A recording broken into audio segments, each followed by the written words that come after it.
Puisque l'astrologie prétend décrire aussi bien notre passé que notre avenir, l'astrologue Frédéric Laroche va tenter une expérience difficile. Nous allons lui donner les dates de naissance de personnes connues et grâce à leur thème astrologique, il essaiera de nous raconter leur vie.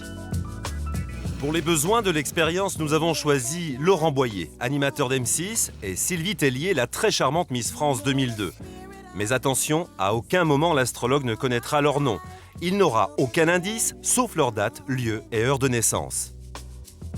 L'ordinateur va calculer les thèmes astro, mais Frédéric Laroche va interpréter pour nous les points les plus importants. Premier thème, celui de Miss France 2002.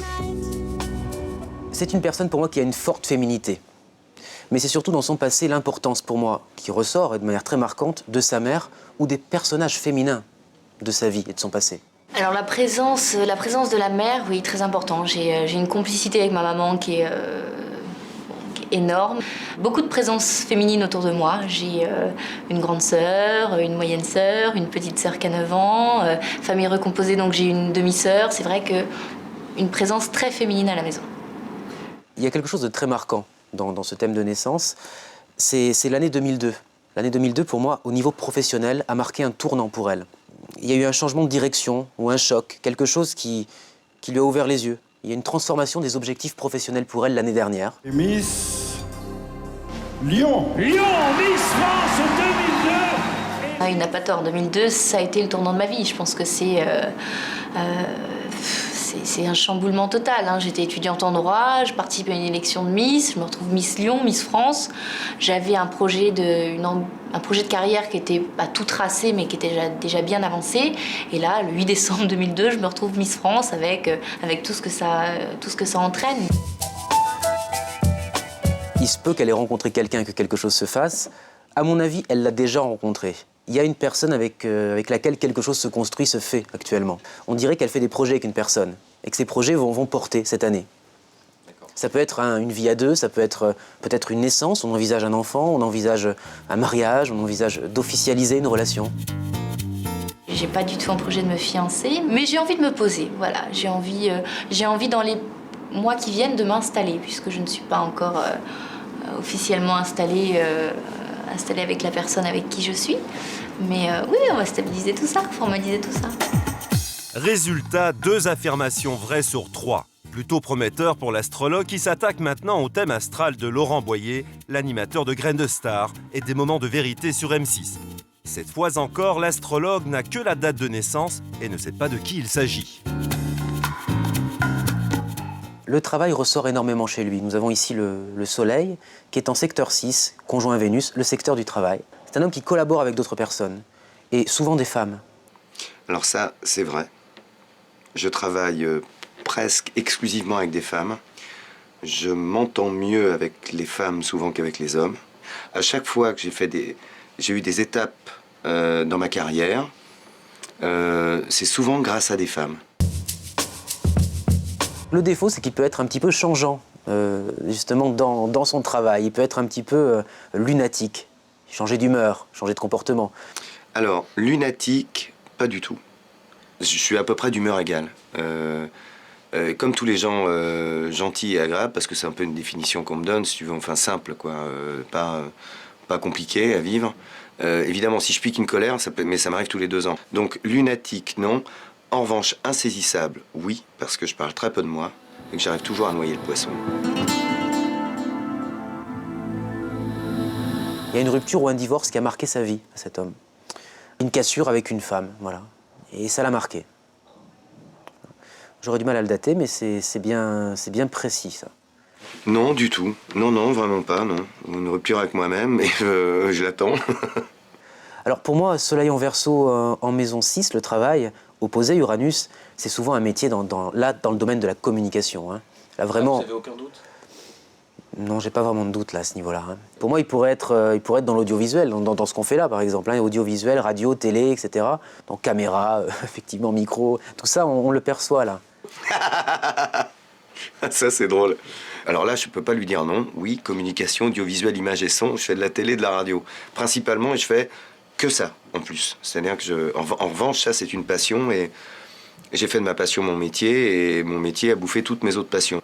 Là, moi, je dis, champion. Frédéric Laroche, bonsoir. Bonsoir. Merci d'être avec nous ce soir. Alors, vous êtes astrologue, hein, on vous a vu à l'œuvre dans le sujet.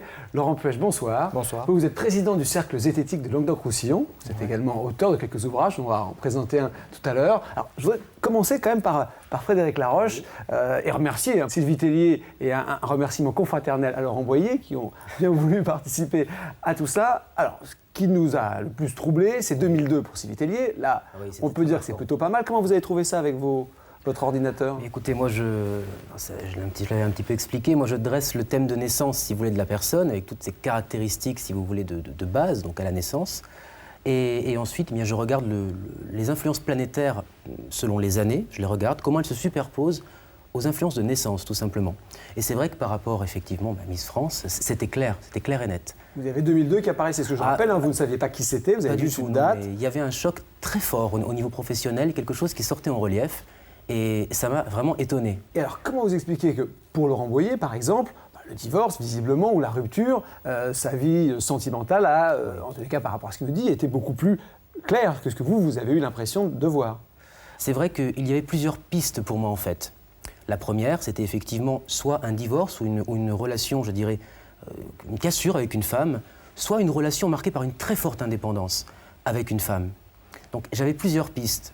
J'ai opté pour celle-ci, mais peut-être qu'en reparlant avec lui, on aurait pu tomber d'accord sur certains points. Laurent Puech, comment vous analysez ce que l'on vient de voir, à la fois quelques déductions brillantes et puis des erreurs? À partir du moment où on lance quantité d'affirmations, forcément dedans il y en a des justes qui vont tomber plus ou moins justes et il y en a des qui vont tomber à côté de la plaque. Donc ce qui est intéressant, c'est que l'astrologue est un bon équilibriste. C'est-à-dire qu'à un moment, il trébuche et finalement, quand on lui demande, c'est un peu ce qui vient de se passer finalement, quand on lui demande pourquoi il n'est pas tombé juste, il explique qu'il y avait d'autres pistes. Et donc il y a toujours d'autres pistes à fouiller et le matériel astrologique, le thème astral, permet finalement d'avoir toujours des pistes de secours. Et on ne s'écrase jamais complètement quand on fait de l'astrologie. Ce que je vous propose, pour être concret, puisque Frédéric Laroche a bien voulu, et je lui en remercie, tenter une expérience sur ce plateau, il y a dans les coulisses quelqu'un dont vous, à nouveau, comme dans l'expérience qu'on a vue dans le sujet, vous ne connaissez absolument pas l'identité, vous avez juste des éléments, sa date de naissance, son lieu de naissance, et vous allez essayer de nous faire son thème astral, et la personne nous entend en ce moment. Allez-y. Alors c'est une personne qui est née le 15 décembre 1980, D'accord. à 2h du matin, à Reims. D'accord? Très bien. Donc je tombe sur Sagittaire, ascendant Balance. Alors l'ascendant Balance, il faut savoir une chose, c'est que c'est un ascendant qu'on attribue aux arts et à la beauté. Il y a une notion là d'art et de beauté qui ressort et qui me surprend. On a une personnalité qui pourrait tout à fait être dans le monde artistique, alors d'une manière ou d'une autre. Il y a une notion de présentation aussi, la manière qu'elle a de se présenter aux autres, de séduction. Alors on ne parle pas de Miss France, hein, puisqu'on en a déjà parlé, mais là on a quelqu'un qui séduit, qui se présente avec une image. Au niveau professionnel, il y a un lien, un public. Elle a une conjonction Vénus-Uranus qu'on retrouve chez beaucoup de personnes qui travaillent avec l'image ou dans le cinéma. Donc, en tout cas, c'est un domaine que je lui conseillerais de creuser. Alors le Sagittaire, son signe de naissance, est un signe de mouvement aussi, donc de voyage et de découverte. J'ai l'impression que cette personne se déplace beaucoup, en tout cas qu'elle aime voyager. Et sur la personnalité, sur les grands traits de caractère, est-ce que vous avez des éléments? Oh, il y a beaucoup d'enthousiasme, il y a l'amour de la découverte, il y a un fort esprit d'entreprise, avec un grand besoin de s'associer aux autres, de collaborer. Et d'ailleurs, toute la notion de réussite chez elle passe par la collaboration. Comme beaucoup de natifs du signe du Sagittaire, elle a été marquée par une planète qu'on appelle Pluton. Cette planète, c'est la planète des métamorphoses. Depuis 3 ans, cette planète influence le signe du Sagittaire. On a l'impression qu'elle est lancée dans quelque chose depuis 3 ans, que ça bouge beaucoup pour elle, et qu'actuellement, je dis bien actuellement, elle arrive à quelque chose une construction, une renommée, une reconnaissance actuelle. On lève le voile sur... On lève le voile. D'accord, on y allons-y. va. Alors, allô? Oui, bonsoir. Voilà, bonsoir. Alors, juste pour Frédéric Laroche, qui ne sait pas qui vous êtes, est-ce que vous pouvez décliner votre identité? Oui, donc je m'appelle Élodie Gossuin Voilà. et j'ai donc été élue Miss France 2001 et Miss Europe 2002. Alors, le rouge au front, Frédéric Laroche, c'était un petit piège. C'était puisque sur le Miss France 2002, donc on a pris la Miss France 2001, juste pour L'art et la voir. beauté, hein, quand même. Alors, comme ça, juste avec le thème astral, Élodie, est-ce qu'il y a des choses que vous avez retenues qui vous paraissent justes? Mais en fait, finalement, j'ai tout retenu et je suis estomaquée C'est complètement incroyable parce que pratiquement tout correspond à ma personnalité et à des instants de vie ou à ma façon de voir les choses. C'est vraiment incroyable. Bon, je vous propose de venir nous rejoindre. On a hâte de vous voir quand même, Avec Miss France, on a plaisir. plutôt envie. Donc on va continuer de discuter sur le plateau. On va résumer ce que vous avez dit, à la fois quel travail éventuellement dans la beauté ou l'art. Hein. Vous aviez L'art ou hésité, la beauté. voilà, vous aviez hésité Ce entre sont les l'ascendant deux. balance, ouais. Un grand changement depuis 3 ans dans sa vie. Qu'elle forte. aimait être entourée. Elle n'aime pas la solitude. Voilà, quelqu'un de très volubile, très enthousiaste, qui aimait voyager. Très extraverti. Voilà, qui va se lancer éventuellement dans une carrière, éventuellement dans le cinéma, ou qui avait le Éventuellement, mais cinéma une pas notion très d'image loin. très forte, Une notion d'image très médiatisation, forte. et c'est vrai, des aspects de cinéma dans son thème de naissance. Oui. Bon, la voilà, Élodie, on est ravis de vous accueillir. C'est moi, c'est un C'est un plaisir. plaisir, vous êtes très grande, Élodie. Bonsoir. Elle est très très bien habillée aussi, vous avez Bonsoir. remarqué. Bonsoir, Bah, bienvenue. bonsoir. On est vraiment ravis, Élodie, de Bah, vous c'est accueillir moi. sur ce Merci de plateau. m'avoir invitée, ça me fait très plaisir. Vous nous l'avez dit, vous avez été véritablement troublée. Tout vous trouble à 100%. Presque tout, parce que c'est vrai qu'au niveau du cinéma, ce n'est pas, on va dire, une préoccupation dans le présent, Oui. mais c'est vrai que quelque part, c'est un rêve comme tant d'autres que j'ai déjà réalisé, c'en est un supplémentaire que j'aimerais réaliser. En tout cas, c'est important de le préciser parce qu'il a vraiment cet aspect-là. Ça peut être une apparition dans un film, tout J'ai peut-être simplement. une chance de réussite dans le cinéma, quoi. Tout à fait. C'est toujours agréable de l'entendre, remarquez. Ça, c'est vrai. Bon, Mais c'est vrai que c'est très impressionnant, en fait. Hein. vous êtes reconnu, c'est le changement. Totalement. 3 ans, ça fait 2000. Ça fait 2000, j'ai été élue Miss France en décembre 2000. D'accord. Voilà, oui, c'est ces 3 ans-là de... Et l'année 2000, de toute manière, j'ai eu 5 titres pendant l'année 2000, à commencer de la Reine du Muguet, Miss Oise, Miss Picardie, Miss France. Ces 4 titres-là pendant l'année 2000 et Miss Europe en 2001, c'est vrai que c'est l'année 2000 qui a été vraiment un tournant dans ma vie et qui m'a permis de faire ce que je fais aujourd'hui, en fait. Au départ, Élodie, vous êtes influencée par ce genre de choses, l'astrologie. Vous savez, vous êtes Sagittaire, j'imagine. Voilà, comme tout le bien monde, parce que sûr. tout le monde connaît son signe. Voilà, je Mais- connaissais mon signe, Ouais. mon ascendant, effectivement, je m'y intéresse quelquefois, mais quelque part, c'est aussi l'envie de ne pas reconnaître que ça peut avoir une influence. J'aimerais quand même avoir l'avis des messieurs qui vous regardent, un peu surpris et parfois interloqués. Pour vous, docteur Gossarès, est-ce que le thème astral dressé par Frédéric Laroche était quelque chose de vague, malgré tout, que Élodie s'est approprié, ou que c'était relativement précis quand même? La question de fond, c'est que des expériences ont été menées, c'est des expériences que tout le monde connaît. Si on donne effectivement à 10 personnes, 5 qui croient à l'horoscope, 5 qui ne croient pas à l'horoscope, le même texte, celles qui ne croient pas vont pas se reconnaître et vont avoir un doute important, et les 5 qui y croient vont immédiatement dire, alors que le texte est le même, qu'elles sont effectivement ce type de personnes. Alors maintenant, si vous êtes rassuré à avoir écouté monsieur, ben c'est bien joué pour monsieur, c'est bien joué pour vous. Voilà, c'est ce que je voulais rajouter aussi. Parce qu'en fait, forcément, ça correspond à une multitude de personnes. Plusieurs personnes ont un peu le même caractère, ou trait de caractère, ou le même tracé de vie que moi. Mais c'est vrai que je crois qu'il y a ce besoin d'identification-là. Et moi, ça me fait du bien, en fait, de me sentir comprise. Alors, pour avancer encore, je voudrais vous proposer autre chose. Élodie, on a, pour compléter un petit peu l'information, demandé à quelqu'un d'autre, pareil, avec votre date de naissance, de faire un autre thème. Alors, vous allez me dire si ça correspond à vous. Hein. Une personnalité difficile à cerner en raison de résistance à se révéler aux autres, un besoin d'être aimé et admiré. Ça, oui, bien sûr. J'ai besoin d'être aimée, ça, c'est 2 sûr. périodes difficiles qui laissent des traces, notamment vers 14 ans. Pas du tout. D'accord. Vous renvoyez vers l'extérieur une image de maîtrise de vous-même, mais vous êtes beaucoup moins sûr de vous à l'intérieur. Ça, c'est vrai. D'accord. Vous êtes exigeant, donc un brin idéaliste, aimant le changement, mais pas les limites, vivant dans la compétition et dans l'objectif d'améliorer les choses. Dans l'objectif d'améliorer les choses, oui. Ouais. Mais ça, je crois que qui n'a pas envie de changement, d'amélioration, d'idéalisme. Et ça, c'est vrai que ça correspond à tout le monde. Et les traits de caractère qui pourraient être plus personnels ne me correspondent pas, en fait. D'accord. En fait, c'est Laurent Puech qui a fait ce thème. Donc, c'est pas un thème astral, c'est c'est la volonté de faire quelque chose. Pas sûr que vous, je pense. Bon, Mais, Laurent Puech, votre analyse, elle est moins troublée, alors ça vous embête? Elle est moins troublée, en effet, parce que c'est un thème générique qui est Qui me fait pour correspond toutes les pas. personnes, tout à fait. D'accord. Qui n'est pas Ça, fait c'est- pour une Oui, personnalité. ouais, c'est pour un une groupe et moi, je personnalité. rentre pas dans cette catégorie-là, c'est vrai. Mais, Vous avez dit oui pour la moitié, oui, non pour la moitié. Donc vous êtes reconnu à moitié dans ce thème et à moitié pas reconnu. Ah oui, effectivement, Laurent Puech, je ne savais pas que ça s'adressait à vous, hein, parce que lui non plus, non, mais bon. ne savait pas qui c'était.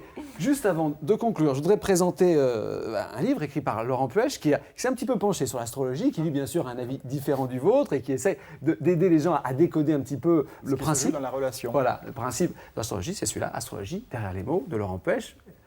Et je voudrais vous remercier, messieurs, et puis vous, Élodie, d'avoir apporté un charme formidable à l'émission et à cette expérience. Merci beaucoup. Nous, on va continuer, docteur, si vous le voulez bien. Je vous propose une expérience étonnante. Isabelle Vian est une voyante célèbre qui affirme avoir des flashs sur les gens en permanence, même lorsqu'elle marche dans la rue ou lorsqu'elle se trouve dans un lieu public. Alors, nous l'avons emmenée dans un quartier de Paris que nous avons nous-mêmes choisi. En croisant des inconnus, Isabelle Vian devait nous dire ce qu'elle ressentait à leur sujet, ce qu'elle voyait. Arrivera-t-elle à deviner le passé, les secrets des inconnus qu'elle croise dans la rue? Regardez ce reportage d'Héloïse Beauvais. Isabelle Vian est voyante. Une voyante qui prétend avoir des flashs involontaires sur ceux qu'elle croise. Elle voit, paraît-il, aussi bien le passé que le présent ou l'avenir et pourrait donner des détails étonnants de précision sur de parfaits inconnus. Alors que nous sommes dans la rue avec elle, elle nous demande d'arrêter cet inconnu. Mais tiens, voilà. Attendez, tiens, voilà, demandez-lui. Cette jeune fille, Isabelle Vian ne la connaît pas. Elle dit avoir eu un flash sauvage en l'apercevant à l'instant. L'inconnu accepte d'entendre ce que la voyante a vu sur elle. Attendez, il faut que on attend 2 minutes. Cette séquence a duré 15 minutes. Nous l'avons condensée sans en trahir le contenu. Il y a 6 ans ou 6-7 ans en arrière, un peu dans le passé, j'ai l'impression que vous avez changé de métier. Pour moi, au niveau de la création, tout ce qui est créatif, et vous travaillez en équipe. Maintenant, oui. Voilà, c'est ça.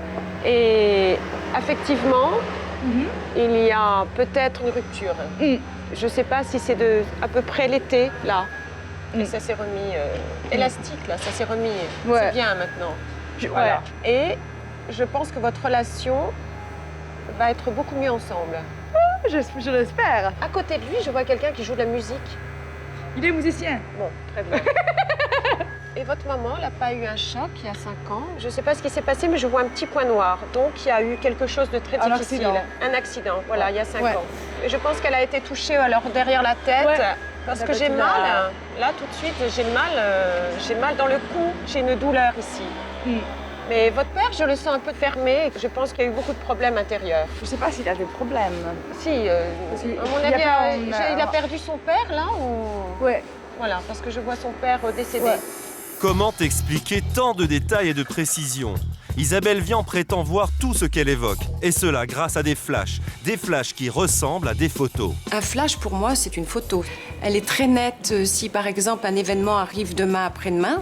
Et lorsque la photo, par exemple, je vois un flash qui peut marquer un temps de 6 mois, la photo va être un peu floue, mais je vais arriver à décrire et être assez précise. Isabelle Vian aurait pris conscience de son don toute petite. Selon elle, ce sont les épreuves de la vie qui renforcent son pouvoir. J'ai eu des épreuves vraiment très, très difficiles. J'ai été violée à l'âge de 6 ans, c'est un choc. Bon, j'ai eu de gros problèmes relationnels avec ma mère qui, en fait, ne m'a jamais aimée et j'étais soumise. J'ai mon frère qui s'est drogué, qui a été mort. Puis je suis passée près de la mort 3 fois. Mais à chaque fois que je suis passée près d'une épreuve grave, je peux parler encore de mon don qui s'est développé 10 fois plus. Une nouvelle fois, dans la rue, Isabelle Vian croise par hasard le regard d'un homme. Cet homme a l'écharpe rouge. Elle ne le connaît pas et pourtant, elle semble déjà très perturbée. Oh, j'ai du mal, hein. J'ai l'angoisse avec lui en plus. Attendez. Elle rejoint le jeune homme pour lui faire part de flashs extrêmement troublants. Parce que je vois pas du tout votre père. Effectivement, il est un peu absent, quoi. Voilà, je le sens pas présent. Oui. C'est qui Jacques? C'est mon père. Voilà, c'est votre père. Oui, oui.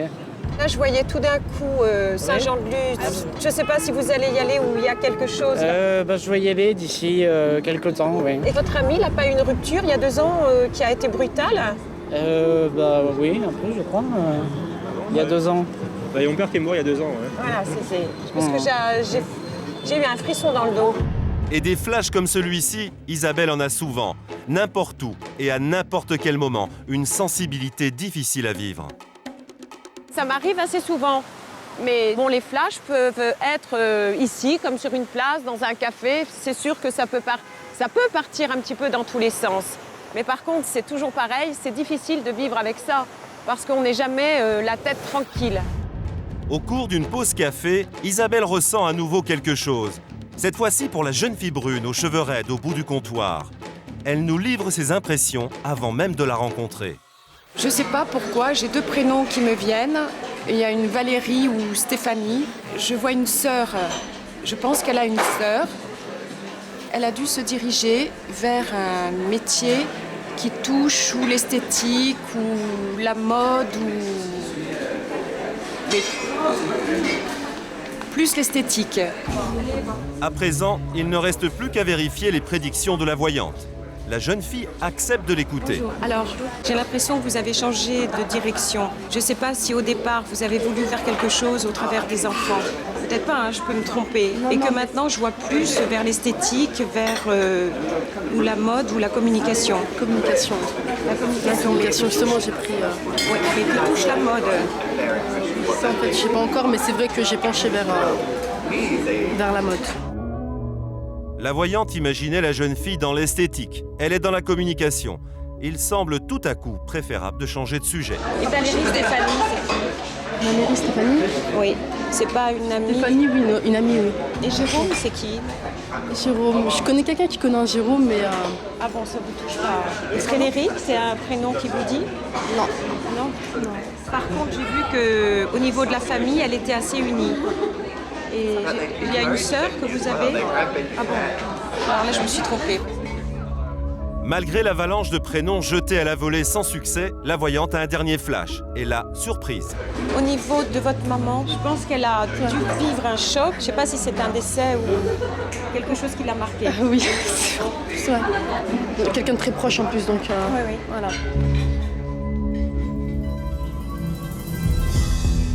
Isabelle Vian, bonsoir. Bonsoir. Alors, c'est vrai qu'on fait souvent des tests avec les voyants, on est souvent extrêmement déçus de la banalité des propos ou de manque de précision. Et là, je dois vous l'avouer, on a été troublés. Comment réellement, avec des flashs, avec des images, vous arrivez à des précisions comme ça, ou ce qui nous apparaît comme des précisions? J'ai du mal à expliquer comment je fonctionne. J'ai du mal. Parce qu'on me demande souvent, on me pose la question, je ne peux pas y répondre. Je me dis, c'est un don, c'est un don. Il faut, comme d'autres ont des dons. Et vous parlez même de douleur physique à un moment, au début, sur la première personne, vous avez mal au cou, ça vous marque même dans votre corps? Absolument. Quand je ressens que quelqu'un a une douleur quelque part ou éventuellement une maladie, que je perçois, j'ai tout de suite mal à l'endroit où la personne a mal. Il y a quelques jours, je vous donne une anecdote, j'ai eu un père de famille qui est venu, son fils s'est fait assassiner et je suis restée tétanisée car la balle est passée par la bouche et je suis restée la bouche ouverte en faisant ça et j'avais très mal. Et le père m'a dit effectivement la balle est passée par ici. Et j'ai eu mal et j'ai pleuré. Docteur, on a déjà fait des reportages avec des voyants. L'explication c'était... au fur et à mesure, le contact, la connaissance, la consultation, comme ça prend du temps, le voyant affine ses déductions. C'est pour ça qu'on s'est dit, dans la rue, on ne les connaît pas. Alors comment vous expliquez que Isabelle Vian ait pu donner ce qui nous apparaît comme des précisions? Pour vous, ça n'en est pas? Moi, je n'ai pas d'explication concernant le fait précis d'avoir des flashs, etc. En revanche, je peux parler du fait qu'on peut sélectionner en quelque sorte des gens que l'on rencontre. Lorsque des gens rentrent dans mon bureau, je vois 4 à 5 nouveaux patients par jour. Je peux déjà, si vous voulez, me rendre compte globalement dans la présence physique qu'ils ont en rentrant dans le cabinet. Je peux voir comment ils se comportent. Je ne dis pas que l'anxiété est quelque chose qui va se voir sur le sujet, mais on peut tout à fait peut-être dire que madame a sélectionné des sujets avec lesquels il y avait cette notion d'anxiété qui est physiquement ressentie par tous les psychiatres lorsqu'ils rencontrent des personnes. Cela dit, Isabelle, docteur, nous aussi, hein, on s'est posé la question de savoir si vous n'étiez pas finalement aidé quelque part, ou vous ne deviniez pas des choses en voyant les gens dans la rue. Alors je vous propose maintenant d'aller un peu plus loin et de regarder la deuxième expérience que nous avons tentée avec Isabelle Vian. Cette fois, elle a accepté de n'avoir, dans un premier temps, aucun contact visuel avec nos témoins. 2 informations seulement à sa disposition, leur prénom et leur date de naissance. Ensuite, dans un deuxième temps, juste une photo qui lui permet d'affiner ses prédictions. Bien sûr, les témoins sont choisis par la production et n'ont jamais rencontré Isabelle Vian auparavant. Un reportage d'Héloïse Beauvais. Il est 10h. Isabelle Vian arrive dans les locaux de la production. Équipée d'un micro, elle s'installe dans le bureau où l'expérience va se dérouler. 10h30, notre premier témoin arrive. Elle s'appelle Yael et a 25 ans. Marseillaise, elle vit à Paris depuis 1 an. Elle vient de finir ses études et recherche activement du travail. Yael va s'installer dans un bureau à plusieurs dizaines de mètres de celui de la voyante. Grâce à une télévision et à un casque, elle pourra entendre et voir tout ce que dira Isabelle Vian. 11h, nous donnons à la voyante le prénom et la date de naissance de Yael. Elle doit la décrire alors qu'elle ne la voit pas et ne l'a jamais rencontrée. Ce que je ressens sur Yael, j'ai l'impression que c'est quelqu'un qui est de province et qui est venu faire des études ici. C'est quelqu'un qui est complètement sûr d'elle, c'est une émotive. Et je ne sais pas qui est Patricia. C'est de son entourage, hein, ça c'est pas de sa famille. Je ne sais pas si elle a eu son permis de conduire, ou elle veut le passer, ou il y a eu un problème sur le permis de conduire. Deuxième étape, Yael est photographiée par notre équipe. Avec ce support, la voyante va tenter de donner plus de précision. Ce que je peux rajouter sur Yael, c'est qu'elle va commencer un début de carrière. Et elle n'a pas trop confiance en elle. Elle ne s'aime pas. Je ne sais pas pourquoi je parle de son père. Et je pense qu'elle était en osmose avec son père. C'est maintenant le moment de la confrontation. Yael peut entrer et rencontrer la voyante pour la première fois. Bonjour. Bonjour Yael. Bonjour.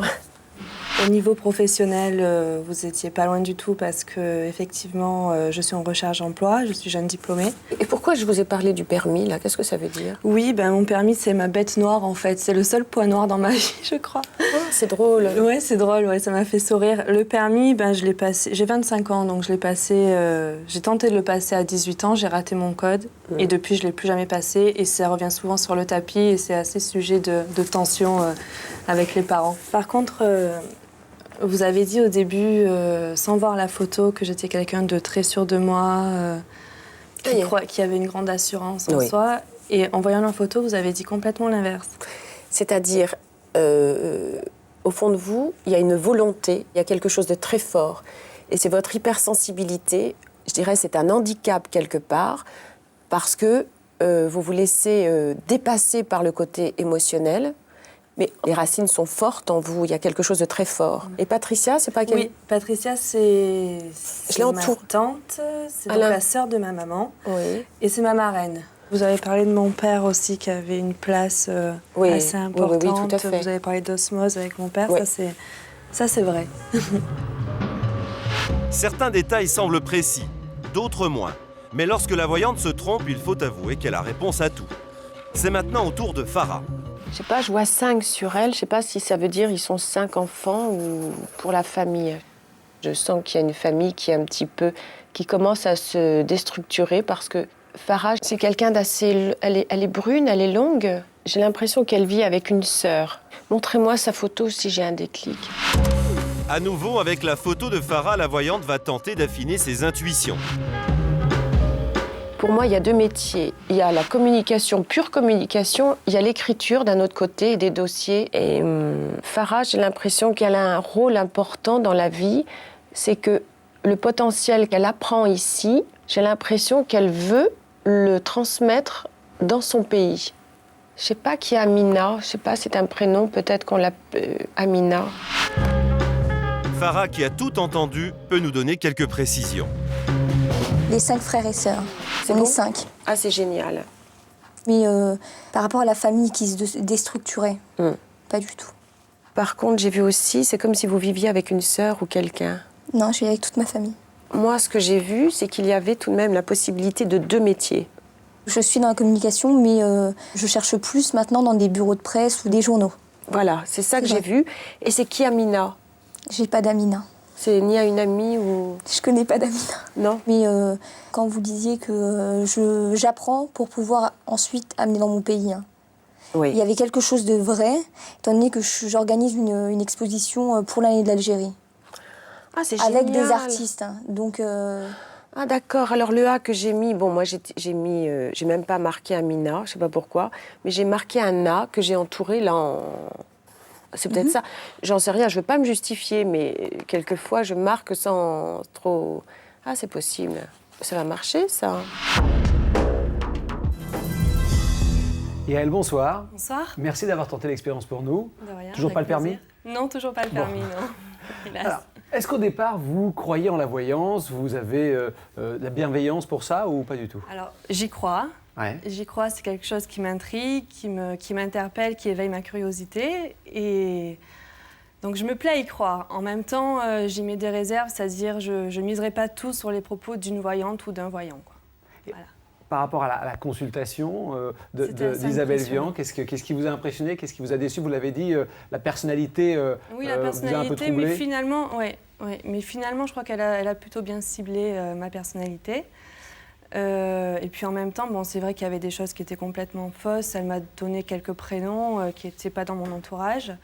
Et il y a des choses qui étaient assez troublantes de vérité. Docteur, en nous mettant à la place des téléspectateurs, certains vont être surpris, c'est vrai, de certains prénoms qui tombent juste du permis. Hein, ça tombe juste, le permis, elle ne l'a pas dit sur les autres personnes, elle l'a dit uniquement sur Yael. Vous, comment vous analysez ce que nous, on a l'impression d'être des précisions? Être psychiatre, c'est écouter des histoires. Et on écoute des histoires toute la journée. Quelque part, la manière dont elle peut mener un entretien, la manière dont je pourrais mener un entretien, c'est-à-dire il y a quelque chose qui se ressemble un peu. Au début, il n'y a pas d'entretien. Indépendamment de la notion de don, dans laquelle je ne rentrerai pas. Mais je veux dire, si elle écoute, si les gens sont motivés, et s'ils sont, comme le cas de mademoiselle, qui participent à quelque chose, je veux dire qu'il y a un phénomène de sélection de l'information qui fait que les gens vont s'attribuer ce qu'ils veulent dans le discours. Oui, ça aussi, c'est possible. On dit A et les gens pensent Algérie, c'est eux qui font l'association avec... On peut s'attribuer ce que l'on veut dans le discours. Isabelle. Moi, je ne suis pas psy. Je n'ai pas la technique de la psy. Bien sûr que si. Votre technique d'entretien ressemble beaucoup à la manière dont un psychiatre pourrait mener un entretien. Non, la façon dont vous avez vu, c'est plus du flash, attendez, avec des prénoms, avec ce que vous avez vu. Pour moi, ça n'a rien de psy, là. C'est parti J'ai pas dit que vous faisiez un entretien psychiatrique, loin de là. Non.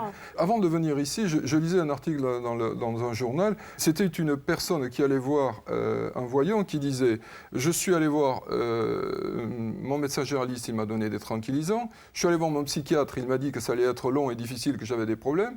Je suis allé voir une voyante, elle m'a écouté, elle a été gentille, elle a été souriante et en plus, elle a cru ce que je lui disais. » Donc il y a ce phénomène d'adhésion. Je crois qu'il est très important au départ de n'importe quel entretien. Quelqu'un qui viendrait me voir et qui ne croirait pas à ce que je pourrais apporter, veut dire on s'en rend compte très, très rapidement et les entretiens s'arrêtent. Vous savez ce qui serait épatant, mais je rêve. Ce serait que là, pour bluffer le docteur et puis nous, au passage, vous arriveriez à sentir des choses sur le docteur, par exemple, qui a priori est plus rationnel que tout le monde. Est-ce que vous avez eu quelque chose? Je ne vais pas vous piéger, hein. C'est juste, encore une fois, si vous le faites... Si vous êtes capable, c'est juste un truc. Ah mais je vais vous dire, j'ai craqué. J'ai jamais autant craqué le dernier jour avec les prénoms.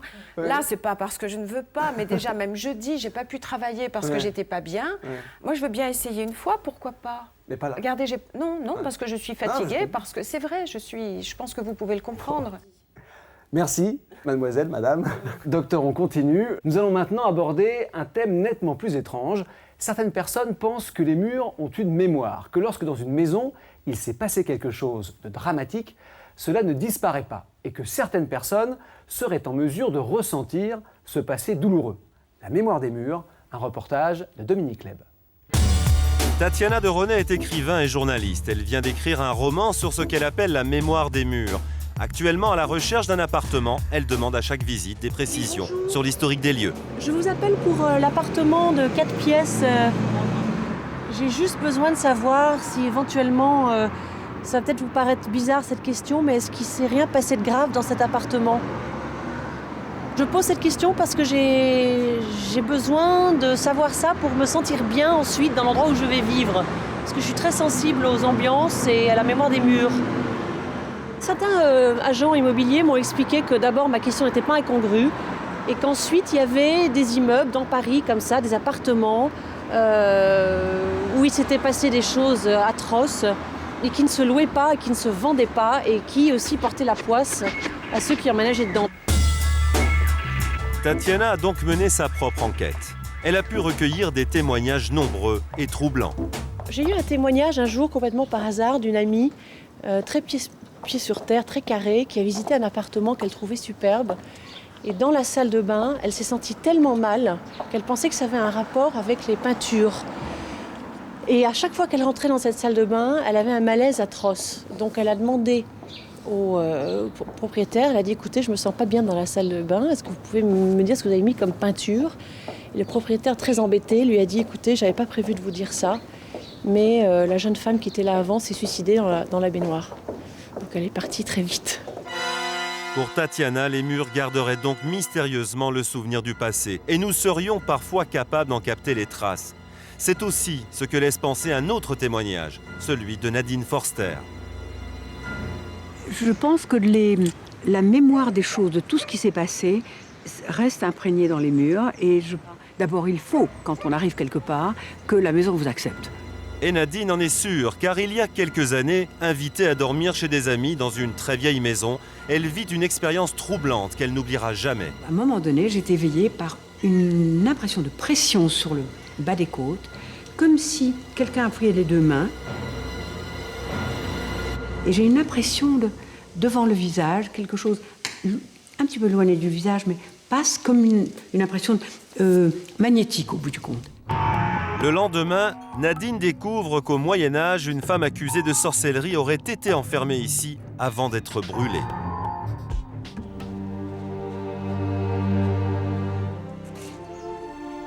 Nadine vit aujourd'hui dans un domaine datant de plusieurs siècles. Or, d'après l'une de ses amies, il semblerait qu'ici même, les murs aient gardé l'empreinte d'un drame passé.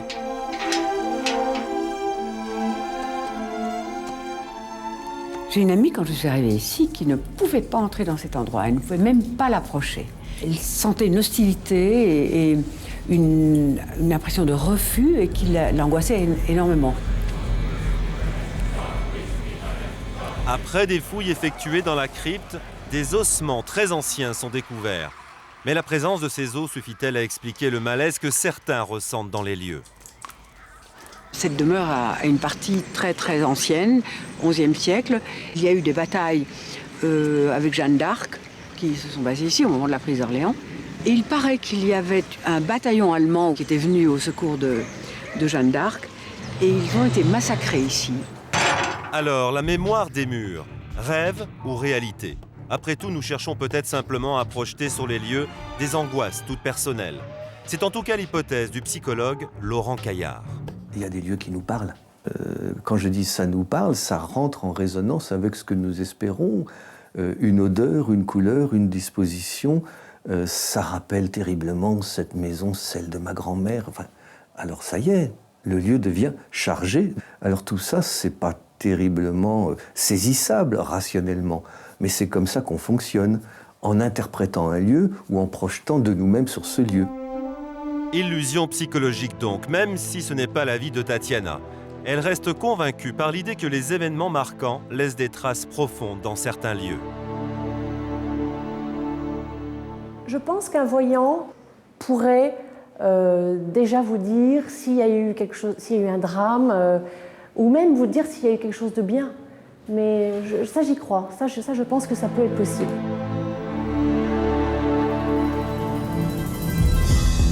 Juste après la publicité, vous verrez une expérience étonnante. Nous avons emmené un médium, les yeux bandés, dans des lieux où se sont déroulés des événements dramatiques. Ce médium sera-t-il en mesure de ressentir et même de décrire précisément ce passé douloureux? Vous le découvrirez dans un instant. Normal, paranormal. Ils prétendent avoir des pouvoirs paranormaux. Peuvent-ils changer le goût du vin grâce au magnétisme ou faire bouger une porte à distance? Démonstration devant nos caméras. Bruit mystérieux, déplacement d'objets et apparitions. Reportage exclusif dans une maison que ses propriétaires croient hantée. Jusqu'où peuvent aller ces charlatans qui prétendent tout soigner grâce à des dons surnaturels? L'équipe de Normal Paranormal a mené l'enquête. Dans un instant, le médium Henri Vigneault va se rendre dans des lieux qu'il ne connaît pas. Va-t-il réussir à deviner les drames célèbres qui s'y sont déroulés?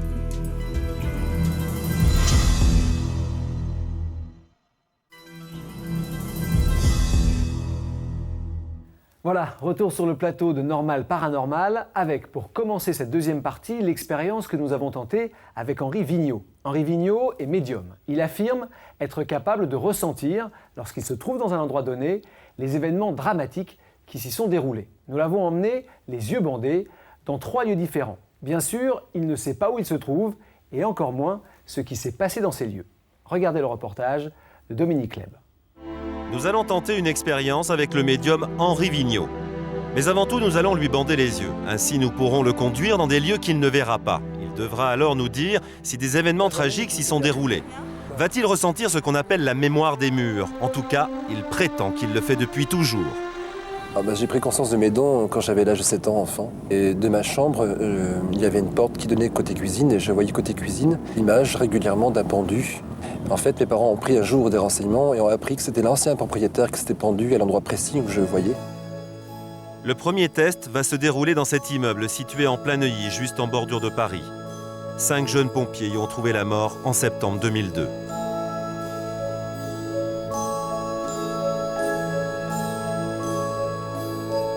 Toujours avec les yeux bandés, Henri Vigneault pénètre dans le hall de l'immeuble. Je ressens un endroit qui est très cossu, quelque chose de... J'aime pas le mot bourgeois, mais un immeuble un peu embourgeoisé. J'ai cette impression là où je suis.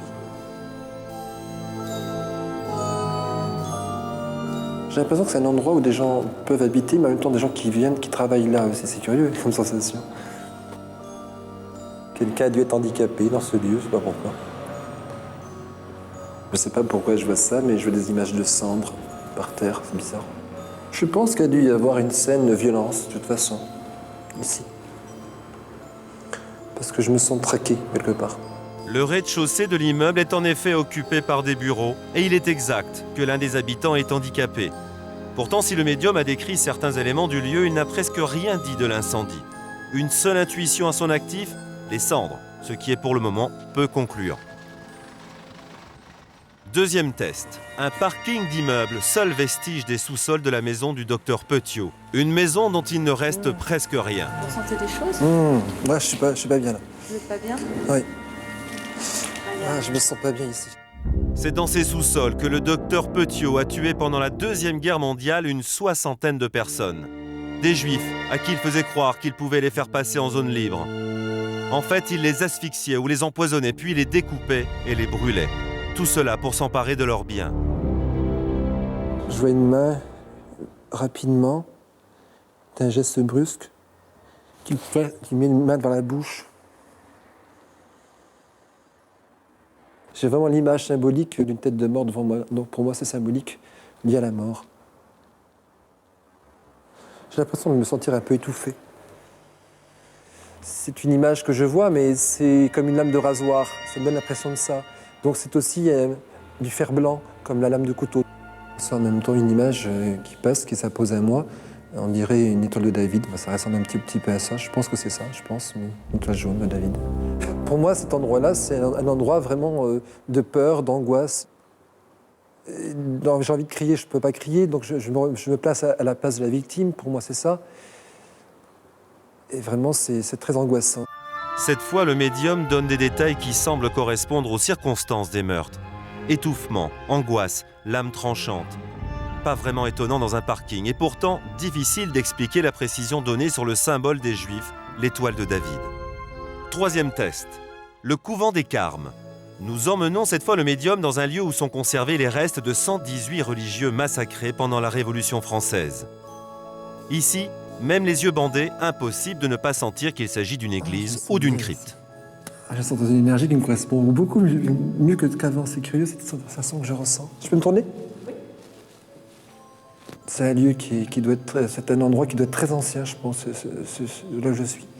Je sens quelque chose de très très vieux, très ancien. Il doit y avoir des statues, je pense. Je crois. J'entends comme un brouhaha de voix, mais... C'est bizarre, mais l'impression comme s'il y avait des cérémonies, ce que je pourrais dire comme sensation. Mais j'ai l'impression que c'est un endroit de culte. Je ne peux pas dire que j'éprouve vraiment la douleur. Je ne peux pas dire ça. Je ne peux pas éprouver un sentiment, en tous les cas, historique de quelque chose, de douloureux. Je ne parlerai pas de crime ou quoi que ce soit, ou d'agression. Je me sens d'un endroit où la vie et la mort se côtoient. J'ai l'impression de sentir, c'est bizarre, mais l'énergie d'un corps humain derrière. C'est curieux ce que je ressens.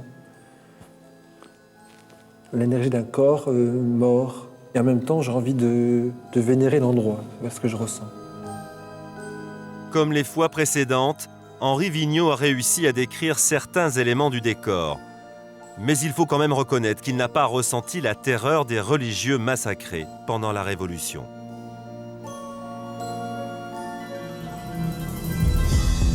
Tatiana de René, bonsoir. Bonsoir. Henri Vigneault, bonsoir. Bonsoir. Je voudrais commencer avec vous, Henri. On vous a vu dans le reportage. Alors, il y a des éléments troublants. Qu'est-ce que vous ressentez? Comment on peut essayer de décrire encore plus précisément ce que vous avez ressenti dans les différents endroits dans lesquels nous vous avons amené? Encore une fois, vous ne saviez pas où vous alliez. Des images s'imposent à moi, donc qui viennent vers moi donc, de façon impromptue, on va dire. Hein. Et puis, donc après, c'est des ressentis de malaise ou de bien-être, ça dépend. Il y a un moment un petit peu troublant, c'est lorsque vous êtes devant cette grille, avec cette tête de mort, en regardant les images, ça ne vous semble pas troublant, alors que vous êtes devant un spectacle spécial quand même, de ne pas avoir ressenti les choses plus fortes et plus négatives? J'ai peut-être pas été assez haut en vibration pour recevoir, c'est possible. D'autant plus que ce n'est pas mon travail habituel. Hein. C'est vraiment à titre expérimental que j'ai vraiment voulu faire ça avec vous. Alors, sur la maison du docteur Petiot, où s'est passé des drames absolus, vous avez l'air de vous sentir vraiment pas bien physiquement? Là, le lieu était vraiment chargé historiquement par rapport à des fluides qui restaient donc, au niveau émanation, ça c'est vrai. Donc c'est vrai qu'il y avait une force désagréable dans le ressenti et j'avais vraiment envie de partir de ce lieu. Ça, c'était vraiment une sensation assez forte, ce que je pouvais ressentir. Tatiana, vous n'êtes pas médium, hein. C'est différent. Vous, c'est une approche, un principe. Vous avez peur ou vous craignez de vous sentir mal dans un endroit où il s'est passé quelque chose. C'est vraiment rédhibitoire. Vous ne voulez pas, ne serait-ce que séjourner ou encore moins acheter. En ce moment, je visite beaucoup d'appartements, comme beaucoup de gens. Et la première chose que je demande en entrant dans un endroit, alors que mon mari demande les charges, est-ce qu'il y a un parking, ça paraît plus logique. Hein. Moi, je demande, est-ce qu'il s'est passé, quel est le passé de cet appartement? Et vous êtes prêt à renoncer sans hésiter, même si vous adorez et vous le trouvez formidable, etc. Si j'apprends quelqu'un s'est suicidé dans ma chambre, je peux pas. Vous pensez qu'il reste quelque chose dans un endroit? Si on a une certaine sensibilité en soi, comme je l'ai, en tant qu'écrivain, je pense qu'en aménageant dans un endroit où il s'est passé quelque chose d'assez épouvantable, comme un crime par exemple, ça peut réagir sur un bien-être, ça peut influencer, je pense, le sommeil. Enfin, je suis persuadée même quand vous ne le savez pas? Oui, je pense. Moi je ne suis pas voyante, donc j'admire d'ailleurs beaucoup ce qu'a fait Henri là, je trouve ça très impressionnant. Mais je n'arrive pas à croire qu'on puisse être totalement heureux dans un endroit où il s'est passé quelque chose de monstrueux. Alors, docteur, beaucoup de gens n'aiment pas aller dans les endroits où il s'est passé quelque chose, où ont l'impression de ressentir des choses. Vous comprenez ça, vous, en tant que psychiatre? Oui, parce que ce qui a été mis en avant, et d'ailleurs je remercie la manière dont cela a été présenté, est une question de subjectivité individuelle. Elle le dit, elle le répète, elle dit c'est ma subjectivité, donc c'est difficile, étant donné que nous ne sommes pas à l'intérieur d'elle, de partager cette subjectivité. Vous, ça ne vous gênerait pas, par exemple? Je dirais simplement qu'avoir un mauvais ressenti, une mauvaise impression, je veux dire, c'est de l'ordre du public, tout le monde sait qu'on peut avoir une mauvaise impression en visitant une maison de vacances où on ne va pas vivre parce qu'on trouve que la salle de bain a une mauvaise couleur ou parce que des choses de cet ordre-là, on a l'impression qu'on n'est pas à l'aise. Donc je veux dire, toutes ces choses-là me paraissent ordinaires. Ce qui est important en revanche, c'est qu'il y a une forme de croyance qui dépasse cela et qui vient petit à petit dans le domaine du mythe. Là, on est en train de créer des mythes. Henri Vigneault, vous avez accepté parce que déjà, l'expérience que vous avez bien voulu faire pour nous était troublante, de tenter ici, sur ce plateau, quelque chose d'autre. En tous les cas, je vous le propose et vous me dites si vous tentez, plus précisément. J'ai avec moi un foulard. Hein? Oui. Ce foulard a appartenu à quelqu'un de célèbre. Donc, dommage, je ne voulais pas dire déjà ça. Ah ben déjà, quand même, ça vous guide. Ça vous guide. Mais enfin bon, il y a beaucoup de gens. Les téléspectateurs qui nous regardent ont le nom de la personne célèbre.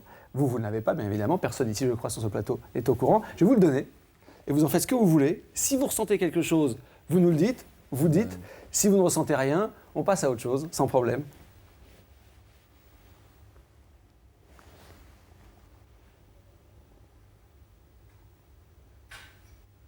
Pour moi, c'est une personne qui est partie et qui était déjà âgée au niveau de la vie. C'est quelqu'un qui a déjà fait une carrière, je pense, déjà très très longtemps, peut-être dans les années 50, déjà 60, était déjà dans les débuts de sa carrière, à mon avis. C'est quelqu'un qui a dû défendre des causes en même temps, sur le plan humanitaire ou politique, des engagements, pour moi, c'est un peu ça. J'ai l'impression d'avoir une énergie yin, donc féminine. Pour moi, ça me paraît être cela, dans le ressenti. Je peux me tromper, bien sûr. C'est peut-être aussi une nature humaine que je ressens. Hein. C'est tout. Je reprends. Alors, je reprends extrêmement précautionneusement parce que, et je remercie déjà la personne qui nous l'a. Ah non, mais c'est bien, je vais vous laisser faire sans problème. Qui nous l'a donné parce qu'en fait, c'est une pièce extrêmement précieuse. Je la repose à côté de moi, et de collection vraiment. C'est un foulard qui a appartenu à Napoléon. On voit sur cette peinture Napoléon porté ici à Sainte-Hélène.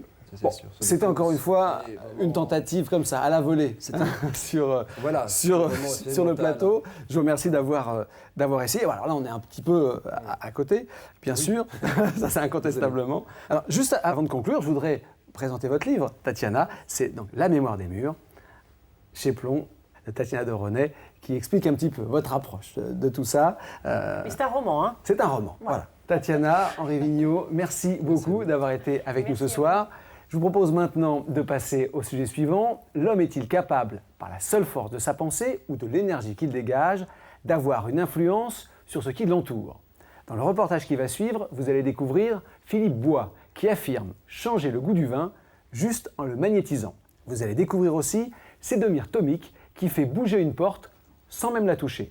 Mais entre affirmer quelque chose et le réussir devant les caméras, il y a un pas que les deux hommes ont accepté de franchir. Regardez ce reportage de Stéphanie Elbaz.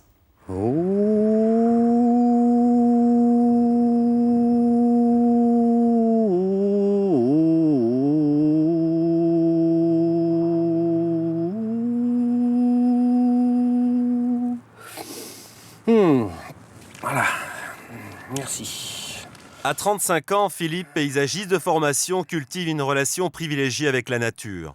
Et cela peut aller très loin. Il pense être capable, par un mystérieux pouvoir de magnétisme, de soigner une vigne ou même de changer le goût du vin. Je l'ai rendue vivante. Entre moi et elle, elle est heureuse.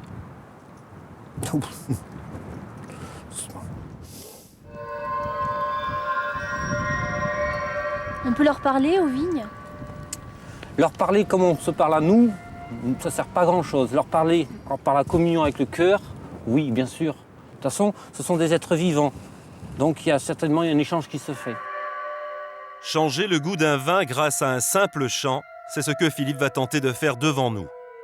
Nous sommes à Aix-en-Provence. Nous nous rendons dans un grand restaurant de la région avec un vin que nous avons acheté nous-mêmes pour éviter tout trucage. Nous allons procéder à l'expérience sous le regard attentif du chef, grand connaisseur en vin. Je vous ai préparé 2 verres. Le verre à pastille bleue servira de témoin. C'est le verre à pastille jaune que Philippe va magnétiser. Pendant que l'on remplit les verres, Philippe sort de sa poche des truffes, son truc à lui, pour garder le contact avec la nature. Alors j'ai pris la truffe avec moi dans les mains, parce que elle va m'aider à donner peut-être un goût différent à ce vin. Je vais aller dans la cuisine et je vais le poser dans la cuisine. C'est parfait, on est très loin de la salle à manger. C'est parfait. Très bien. Mettre le verre témoin à l'écart, une précaution utile d'après Philippe pour ne pas le magnétiser lui aussi. À présent, l'opération peut commencer. D'accord, allez, on est partis tous les deux.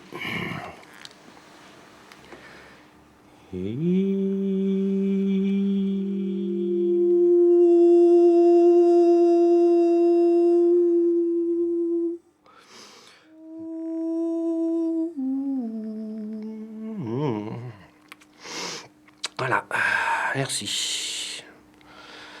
C'est maintenant au tour du chef, Monsieur Banzo, de constater la différence. Le verre témoin d'abord avec la pastille bleue. Monsieur Banzo fait la grimace. Le verre magnétisé maintenant avec la pastille jaune.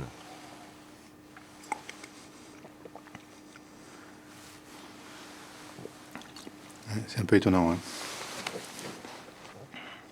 Le verre témoin, un vin qui a de l'acidité, qui est astringent, des tanins désagréables.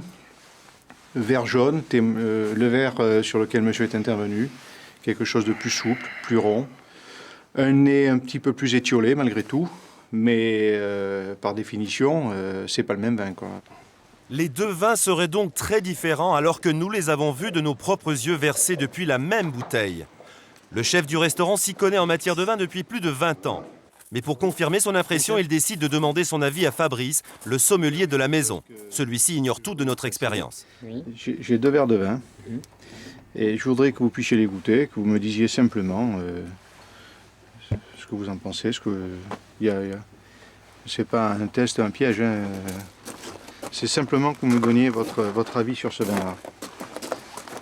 L'un et l'autre des verres. On commence par le verre jaune, celui magnétisé par Philippe. Les tanins sont fins, sont délicats. C'est agréable.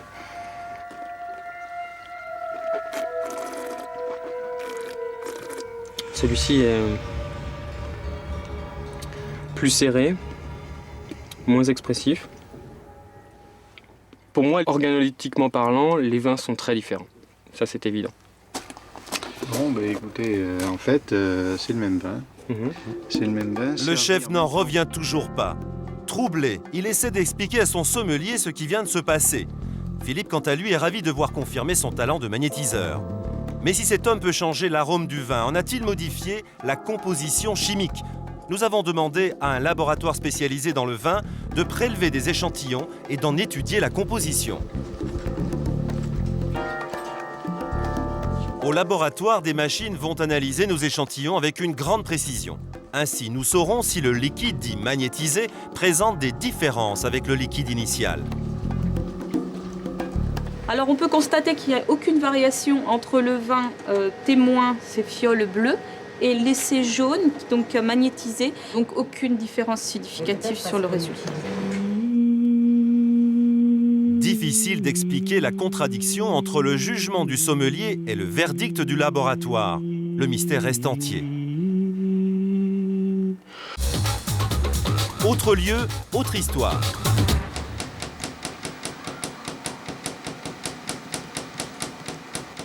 Sedomir Tomic serait lui aussi doué de capacités étonnantes. Depuis l'âge de 17 ans, il constate qu'il peut faire bouger des portes à distance. Devant notre caméra, ses contractions abdominales suffisent en effet à faire vibrer la porte. Pour expliquer le phénomène, Sedomir propose une hypothèse. Les contractions libèrent peut-être une force inconnue capable de frapper les objets à distance. Je me dis que ce qui se passe, en fait, c'est que lorsque je concentre mes muscles, lorsque je fais cette concentration musculaire, vous avez le corps éthérique qui est expulsé du corps physique et il va entraîner avec lui les objets qui se trouvent autour. Pour Sedomir, il y a pourtant d'autres explications possibles. Pour en savoir plus, nous nous rendons à Nice avec lui pour rencontrer le professeur Brock. Henri Brock est physicien. Il démontre depuis 15 ans que les phénomènes paranormaux n'existent pas. Il y a toujours, selon lui, une explication rationnelle et Sedomir doit reproduire le phénomène devant lui. Impressionnant, hein. Ça marche très très bien, impressionnant. Ouais, c'est super. Franchement, il y a un mouvement, c'est clair et net, puis il est vraiment en cadence et tout, à commande, à volonté, quoi. Si Henri Brock constate le phénomène, il propose une hypothèse de bon sens. Pour lui, les abdominaux agissent simplement sur le volume d'air contenu dans la pièce. Pour en être sûr, rien de plus simple. Il suffit à l'aide de cet appareil de mesurer la force nécessaire pour faire bouger la porte. Désolé, mais il n'y a pas besoin de grand-chose. On lit ici la... Avec 75 grammes. 75 grammes. Or, les abdominaux de Sedomir produisent bien plus. Assez en tout cas pour pousser l'air jusqu'à la porte. Est-ce qu'il y a un moyen de trancher définitivement, de prouver que c'est une onde de pression? Sedomir n'est pas convaincu. Les chiffres trop abstraits ne permettent pas de bien comprendre le phénomène. Alors, le professeur Brock organise une expérience plus concrète à l'aide d'un morceau de chambre à air attaché à un seau. La démonstration devrait mettre tout le monde d'accord.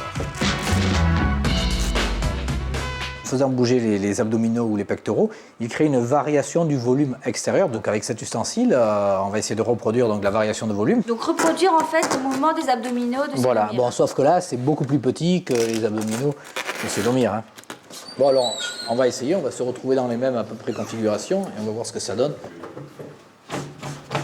Ouais, on entend bien, ouais. On l'entend, hein. C'est net. Vous entendez À chaque coup, on entend bien que la variation qu'on fait dessus, et bon, je crois que le témoin le plus objectif qu'on puisse avoir là maintenant, c'est Sedomir. Plus de doute. Sedomir est convaincu, même s'il espérait trouver là la preuve d'un phénomène paranormal.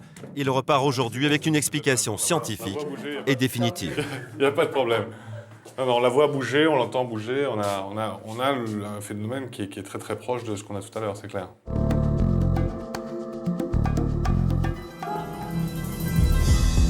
Jacques Théodore, bonsoir.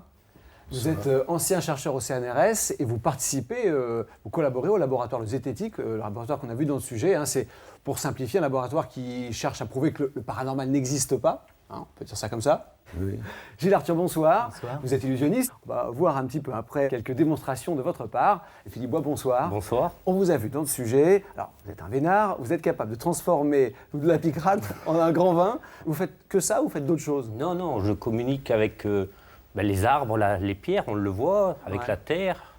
Bon, tout est lié à la truffe, parce que la truffe m'a donné ce potentiel. Et l'eau, aussi, les nappes phréatiques, j'étais sourcier aussi. J'ai eu des réussites, des échecs. Et puis j'ai appris à vivre avec ce que j'ai en moi, dans mon corps. Et j'arrive à communier avec tout ce qui est vivant, comme le vin. Nous, on a essayé de trouver une solution, vous imaginez bien. On s'est dit, mais est-ce que c'est pas ça le fait de tenir comme ça une truffe dans la main qui peut changer le goût, qui peut modifier, qui peut... Non? Vous avez jamais posé cette question-là, par exemple? Non, oui, bien sûr. J'ai des amis, je le fais régulièrement. On me dit, Philippe, tiens, change-moi le goût du jus d'orange ou le vin aussi. Oui, bien sûr, tous les liquides. Tous les liquides. Et pas besoin de truffe, je le fais que consciemment, sans truffe. Là, pourquoi la truffe? Parce que c'était un jour exceptionnel pour moi. D'accord, donc il fallait mettre toutes les chances de son côté. Voilà.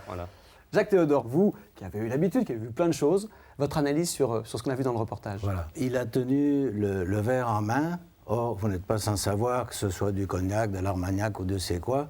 Si on le réchauffe un peu, on exalte les parfums, évidemment. La chaleur peut avoir une influence. Ça, c'est une première remarque.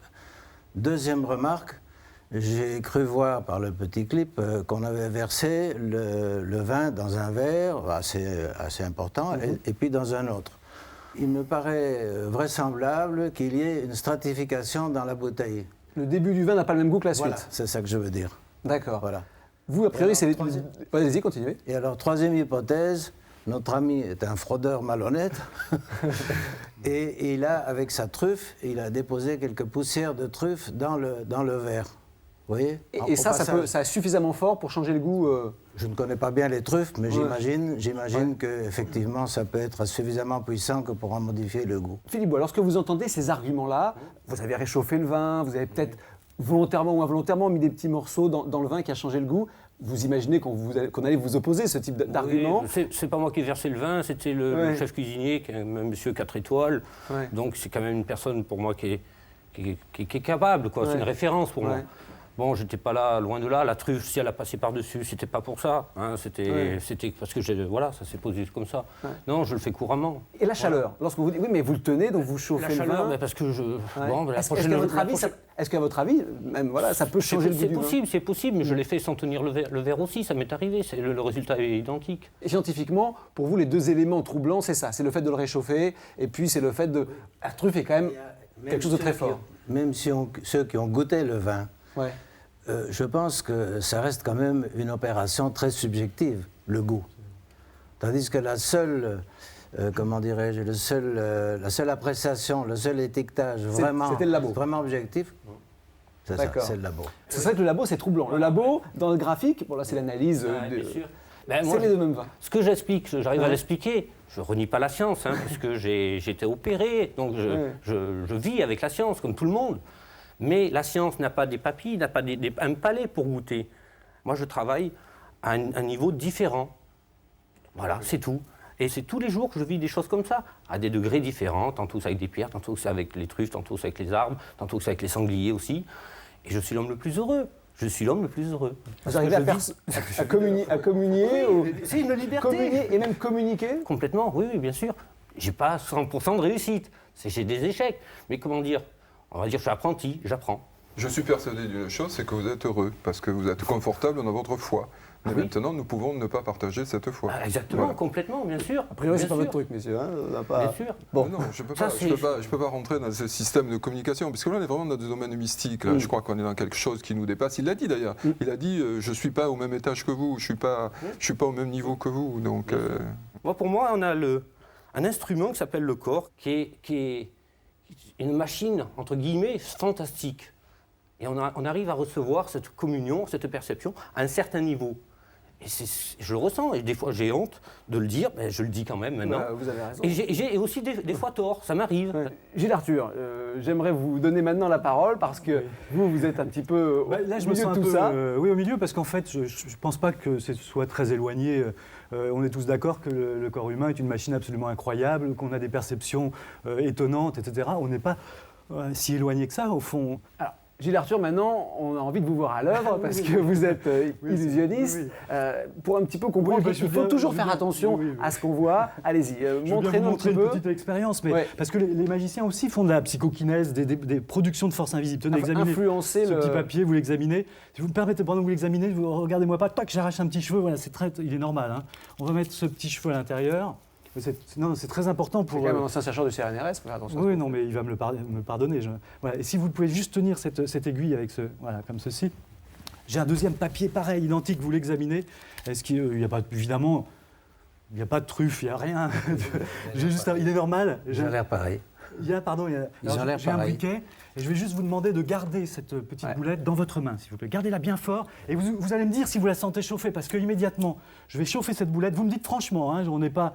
Est-ce que vous sentez une petite chaleur qui va normalement voyager d'une boulette à une autre? Alors attendez, ça va prendre peut-être quelques secondes. Ça commence. Ça commence à chauffer. Alors ne vous brûlez pas, si c'est trop chaud, vous la jetez, mais regardez, je suis très éloigné de vous, je ne touche à rien et pourtant juste en chauffant cette boulette... C'est chaud. Tenez-la bien, jusqu'à ce que ce soit plus possible. C'est trop chaud. C'est chaud, donnez-la lâchez-le alors. Voilà. Bon. Alors, il n'y a pas si longtemps, vous et le laboratoire de zététique, vous donniez une certaine somme d'argent à toute personne qui était capable de prouver un phénomène paranormal. Alors voilà. Sortez votre chéquier. Est-ce que vous voulez bien me donner votre chèque? J'ai fait ce truc en son temps. Tenez, je vais juste vous demander de tenir cette aiguille. C'est quoi le truc? Vous pouvez nous le dire ou vous ne dites pas non? C'est la puissance de l'esprit, comme à l'aide de cette poupée vaudou. Si on passe juste la main comme ceci, regardez, elle peut se relever comme ceci. Voilà. Et elle danse sur ma main, alors qu'évidemment, vous pouvez l'examiner, il n'y a rien, etc. Vous pouvez l'examiner. Voilà. Gilles Arthur, merci de nous avoir montré qu'il faut se méfier des apparences. Juste avant de passer au sujet suivant, je voudrais montrer à la caméra un livre que vous publiez chez Hachette Jeunesse, Toute la magie. Alors, c'est un peu plus pour les jeunes. Hein. Si vous avez des enfants, c'est pour expliquer quelques tours. Cela, vous les expliquez, alors que là, on ne sait pas. Cela, vous les expliquez. Puis en plus, il y a l'histoire avec quelques grands magiciens. Il y en a eu quelques très très bons qu'on connaît à peu près tous. Voilà, ce livre de Gilles Arthur aux éditions Hachette. Merci encore, messieurs. Nous avons déjà parlé dans cette émission des maisons hantées. De nombreuses personnes pensent en effet vivre dans des demeures habitées et pas seulement par des êtres en chair et en os. Le problème, comme toujours, c'est qu'on n'arrive jamais à les filmer ou à les entendre. Alors, nous nous sommes fait accompagner cette fois de véritables chasseurs de fantômes, des hommes et des femmes qui passent leur temps à essayer de les photographier et même de leur parler. Les maisons hantées, un reportage de Vanessa Pontet. Cette petite auberge au sud de la Sologne serait le théâtre de phénomènes étranges et inexpliqués. Marie-Christine et Frédéric, ses propriétaires, disent avoir été victimes d'apparitions et de bruits suspects. Les bruits ont commencé il y a déjà un petit moment quand même. Hein. Ça a commencé il y a à peu près 2 ans. Voilà, dans cette pièce, donc en haut, il y a un grenier avec une trappe. Et j'entends toujours ce bruit mystérieux. C'est vraiment un bruit sourd, comme si on marchait. Encore plus surprenant, certains clients de l'auberge auraient été eux-mêmes témoins d'apparitions. Nous avons une cliente qui a ressenti un phénomène étrange. En fait, il y a un moine qui se tient ici, une certaine grandeur, et qui est en train de méditer. Mais ce ne serait pas la seule apparition de la maison. Depuis 2 mois, Élodie, 9 ans, la fille des restaurateurs, recevrait régulièrement la visite d'une inconnue. Je vois une dame blanche, toute blanche. En réalité, comme je l'ai touchée, c'était un fantôme. Affabulation d'enfant? Peut-être. Mais alors comment expliquer qu'Élodie ne soit pas la seule à avoir ce genre de vision? Dans leur chambre, au bout du couloir, les parents auraient vécu, il y a 1 an, une expérience similaire. Donc c'était un samedi soir, c'était à peu près 1h du matin. Donc je dis à ma femme, je décide d'aller me coucher. J'éteins la télévision vers 1h15, 1h30. Et 5-10 minutes après, en fait, je sentais une présence. Tout de suite, j'ai pas su où c'était cette présence. Rien que d'en parler, déjà, ça me donne encore la chair de poule. Et je tourne la tête, comme ça, je regarde l'heure. Et je vois un habit blanc. Alors, elle a une robe blanche avec un capuchon. On voit la moitié de son visage et puis elle est belle. Quand je l'ai vue, en fait, elle a été positionnée comme ceci. Voilà, comme ceci, le visage légèrement... en fait, je voyais que la moitié du visage, là. En fait, elle prend un voile pour pas qu'on voie son autre partie parce que tout c'est tout brûlé et son autre partie c'est magnifique. Donc je décide de tourner la tête pour ne plus la voir. Et puis à un moment donné, je vois des yeux derrière la porte. Et après, elle a refermé. Et puis derrière, et ben, là c'était les yeux, là aussi. C'était là, là, là, là.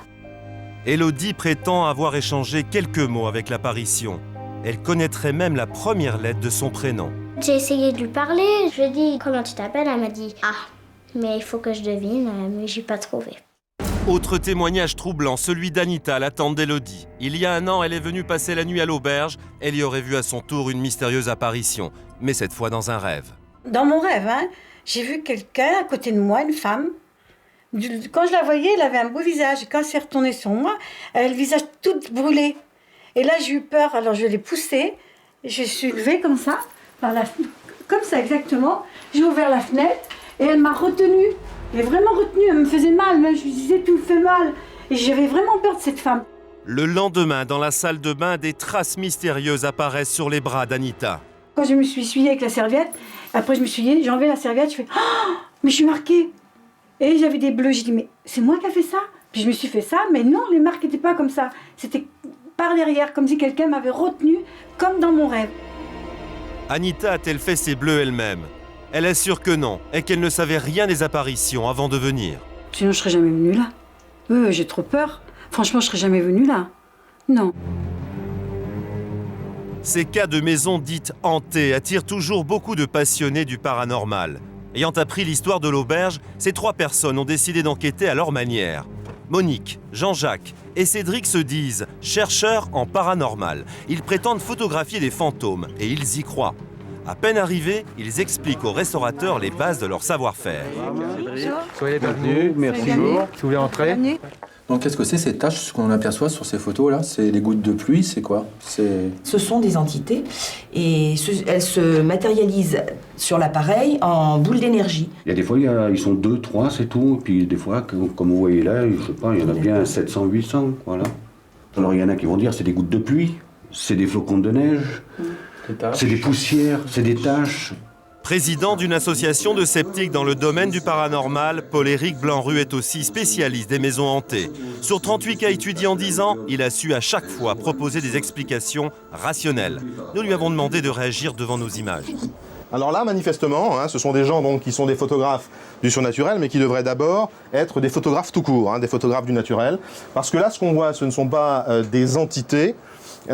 Ces boules lumineuses, ce sont des pollens à l'extérieur, qui sont donc éclairés par le flash. S'il n'y a pas de pollen, ou à l'intérieur d'un appartement, s'il n'y a pas de poussière d'ambiance, et s'il n'y a pas de flash, ces entités n'apparaissent pas. Nous pouvons être affirmatifs parce que nous avons fait des expériences et nous avons à peu de choses près collecté une centaine de photos de ce type. Le métier de Jean-Jacques, spécialiste des insectes qui parasitent les maisons. Du coup, son premier réflexe consiste à vérifier avec soin que rien dans l'architecture ou l'environnement ne pourrait expliquer les bruits et les apparitions. Donc pas d'eau, pas de ligne haute tension. Non, il n'y a rien qui peut laisser présager qu'il y ait des perturbations. Pour Jean-Jacques, la maison est saine. Et la grosse fissure sur la façade ne suffit pas à expliquer les bruits mystérieux. Donc c'est en étant à l'extérieur de la maison, en faisant un petit tour en 5 minutes comme ça, qu'il est capable de dire s'il n'y a pas d'effet rationnel, alors qu'il faut quand même y rester quelques jours, il faut quand même faire venir des gens qui sont un petit peu spécialistes. Nous, on a une méthode assez, je dirais, simple, c'est qu'avant d'avoir une hypothèse en faveur du surnaturel, on essaie d'éliminer une à une toutes les hypothèses naturelles. Donc on fait venir les plombiers, les chauffagistes, les architectes, on regarde les plans de la maison, on fait venir éventuellement des géologues, des spéléos qui descendent dans le puits. La vérité se trouve souvent au fond du puits. Et voilà, et donc on essaie de faire le tour des choses naturelles. Et pour l'instant, systématiquement, on a pu répondre à tous les cas de hantise. Suite de l'enquête avec Monique, la médium, qui travaille en équipe avec Jean-Jacques. Elle se dit capable de voir et même de parler aux fantômes. Son but aujourd'hui, entrer en contact avec l'entité et lui faire quitter l'auberge. Car pour elle, inutile de douter, il y a bien dans cette maison ce qu'on appelle un fantôme, une entité qui, selon elle, l'attire dans la chambre du fond. Ah oui, là, j'ai une présence. Alors là, il faut prendre les paris. Là, il faut prendre les paris. Donc, va-t-il y avoir une lumière? Va-t-on voir quelque chose? Va-t-on enfin voir l'entité? J'ai des doutes, hein, personnellement. Alors là, vous devez... Voilà. Bonjour. Bonjour, vous voulez bien me dire comment vous vous appelez? N'ayez pas peur, c'est une lumière. Vous avez une robe magnifique, tout en dentelle. Elle est belle. Vous êtes une grande dame. Votre mari était très connu. Et vous voulez me dire votre nom? S'il vous plaît, dites-moi votre nom. Est-ce que c'est vous, Anne-Cécile? Anne-Cécile. Comment la médium a-t-elle obtenu ce prénom? Elle nous avouera plus tard qu'en arrivant devant l'auberge, une force mystérieuse l'aurait poussée à visiter le cimetière voisin. Or, la première tombe à l'entrée du cimetière appartient à une certaine Anne-Cécile. Pour la médium, c'est bien le nom de la femme qui hante l'auberge, car d'après elle, elle aurait vécu dans la maison. Malheureusement, les archives du village ne permettent pas de le confirmer. Il reste que le prénom d'Anne-Cécile commence par un A, comme le suggérait la petite Élodie. C'est bien vous, Anne-Cécile. Regardez, ce que je vous envoie, c'est de l'énergie pour vous aider à vous détacher simplement, Anne-Cécile. Il faut que vous quittiez les lieux pour y revenir. Personne ne veut vous chasser d'ici. Surtout pas vous chasser. Mais il faut que vous quittiez les lieux et que vous alliez vers ce qui vous attend derrière. Je n'ai rien vu du tout, je pense que les téléspectateurs n'ont rien vu. Je suis un peu déçu quand même du voyage parce que je m'attendais à voir une espèce de boule lumineuse là, mais il n'y a rien, manifestement, zéro néant.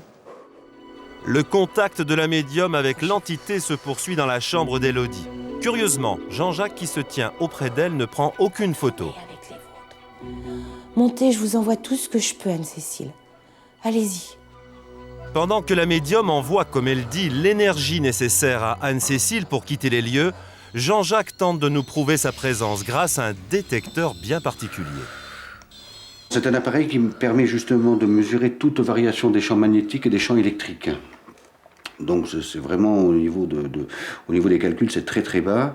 Un être humain ne peut pas déclencher ce type d'appareil, à moins qu'il ait une énergie vraiment, un potentiel très puissant.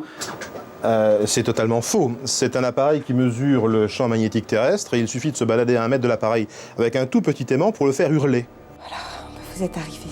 Pour Monique, ce contact est un succès. Pourtant, elle avoue quand même quelques regrets. Vous allez être mieux maintenant.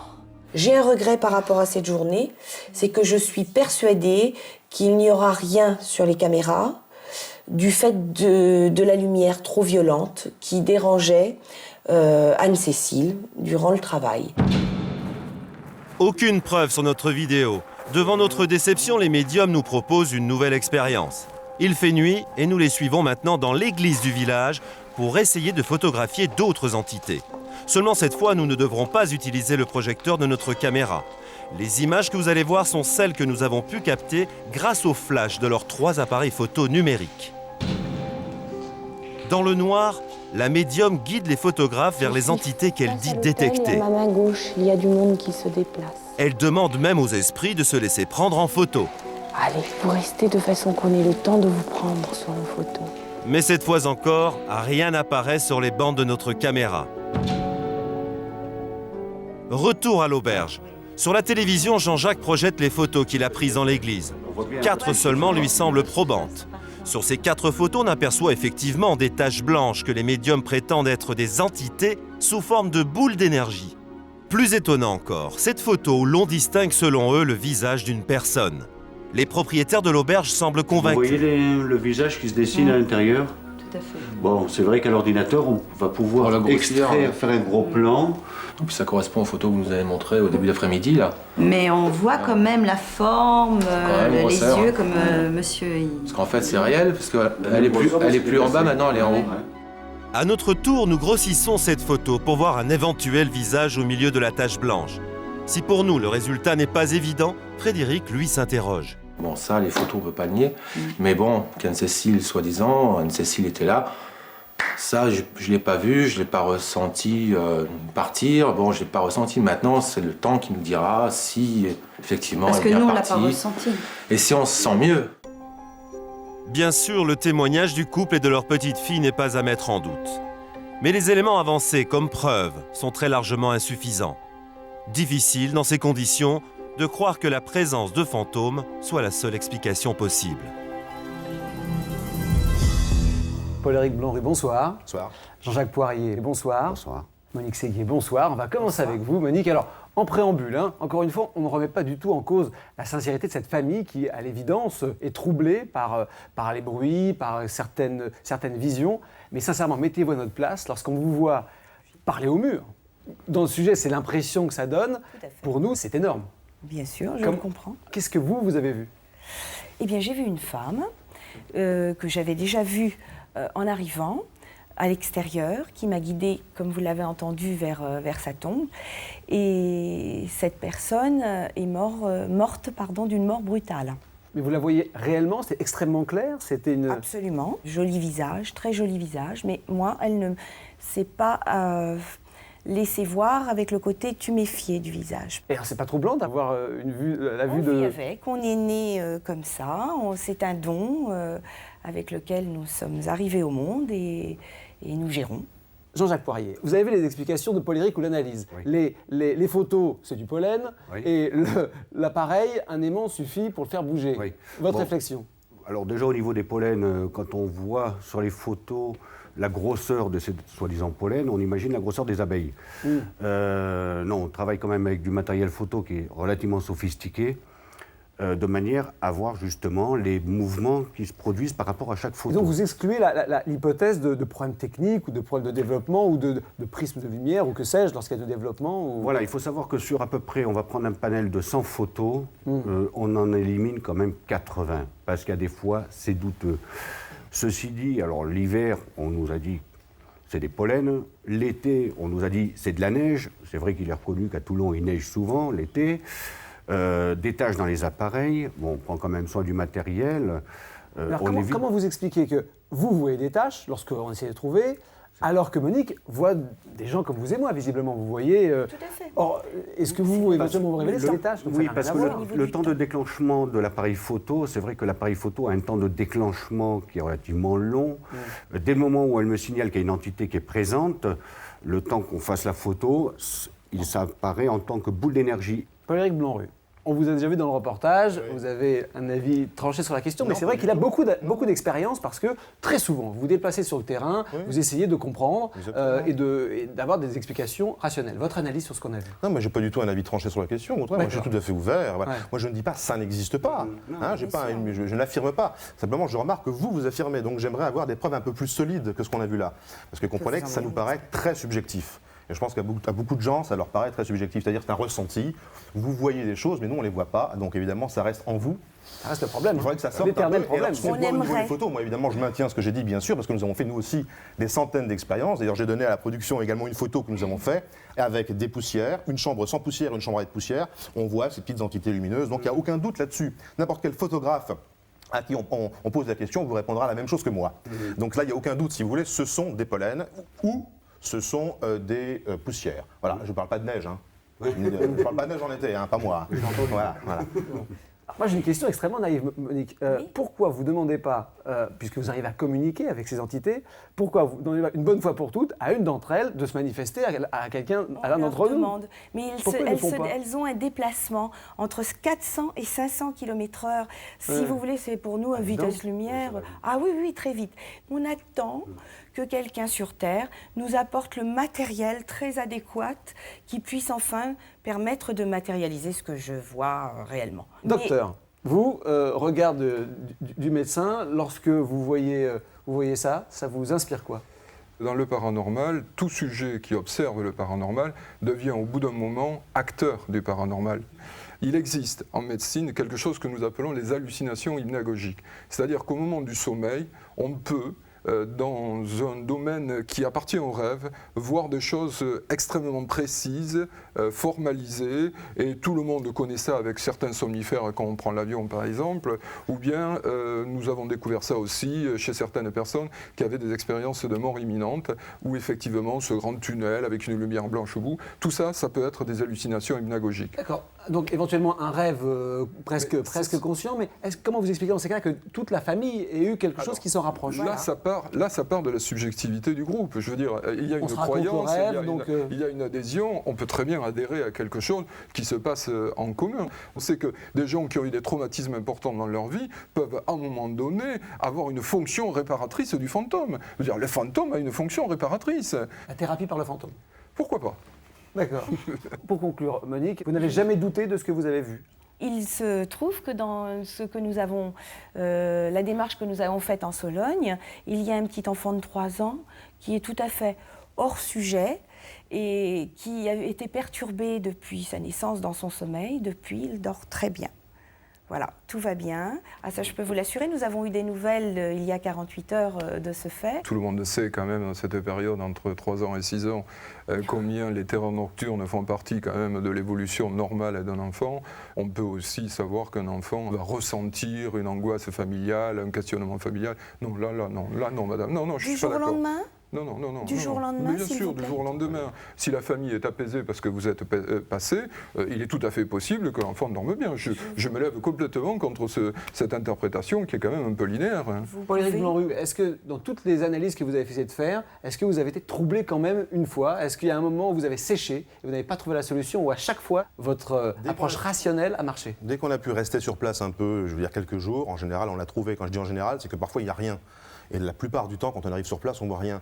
Moi, je me déplace d'ailleurs plus quand il y a uniquement des phénomènes psychologiques, quand c'est uniquement de la subjectivité, il y a un ressenti. Là, j'ai rien à faire, là, si vous voulez. On se déplace quand des gens nous disent, oui, alors il y a une lessiveuse qui se promène dans la cour, alors là, on y va pour voir si vraiment elle se déplace ou pas, etc. Et donc moi, j'ai jamais vu quelque chose d'exceptionnel. Non. Jamais pour l'instant. Jamais pour l'instant, peut-être demain, bien sûr. Bon, alors juste pour conclure rapidement, je voudrais présenter un ouvrage auquel vous participez, je crois. C'est Enquête Z. Alors, c'est la zététique, la double Z. Voilà, c'est le laboratoire, on en a parlé, qui cherche à démontrer que le paranormal n'existe pas. Et vous, Monique, éventuellement, on peut renvoyer dans un autre camp. Vous choisissez le vôtre. Et il y a une croisière que nous organisons en fin d'année, donc ils auront. Vous serez accompagné d'entités, peut-être. Ah, mais nous allons sur des sites choisis. Bon. Monique, messieurs, merci.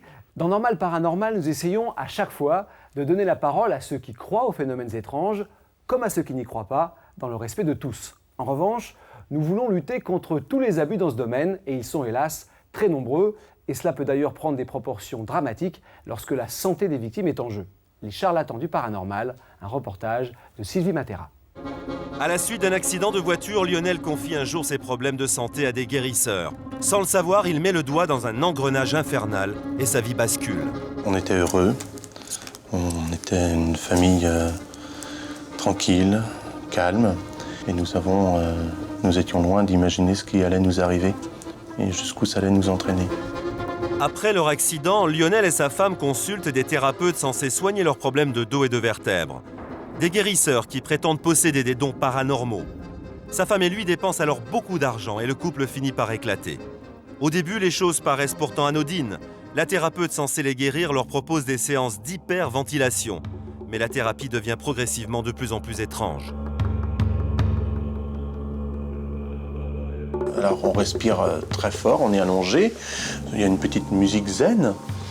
Et nous arrivons donc à un état on pourrait qualifier de transe. Cette sophrologue avait un discours assez incohérent. Elle avait vu des anges, elle avait des flashs. Et ce qui était assez inquiétant, c'est qu'il y avait quelqu'un qui nous en voulait, qui nous jetait des sorts. Il y avait un responsable à tous nos problèmes. Tous nos problèmes nous avaient été provoqués.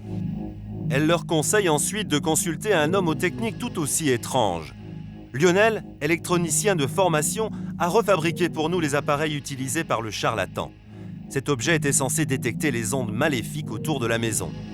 Mais rien de scientifique là-dedans, il s'agit bien sûr d'une vulgaire supercherie. C'est une véritable arnaque, puisqu'il suffit d'incliner légèrement le bloc, d'un côté ou de l'autre. pour faire bouger l'antenne. Le cas de Lionel n'est pas isolé. L'une de ses amies, Josiane, a accepté de témoigner. Au détour d'une conversation, elle a eu la surprise de découvrir un jour qu'elle était victime, elle aussi, des mêmes charlatans que Lionel.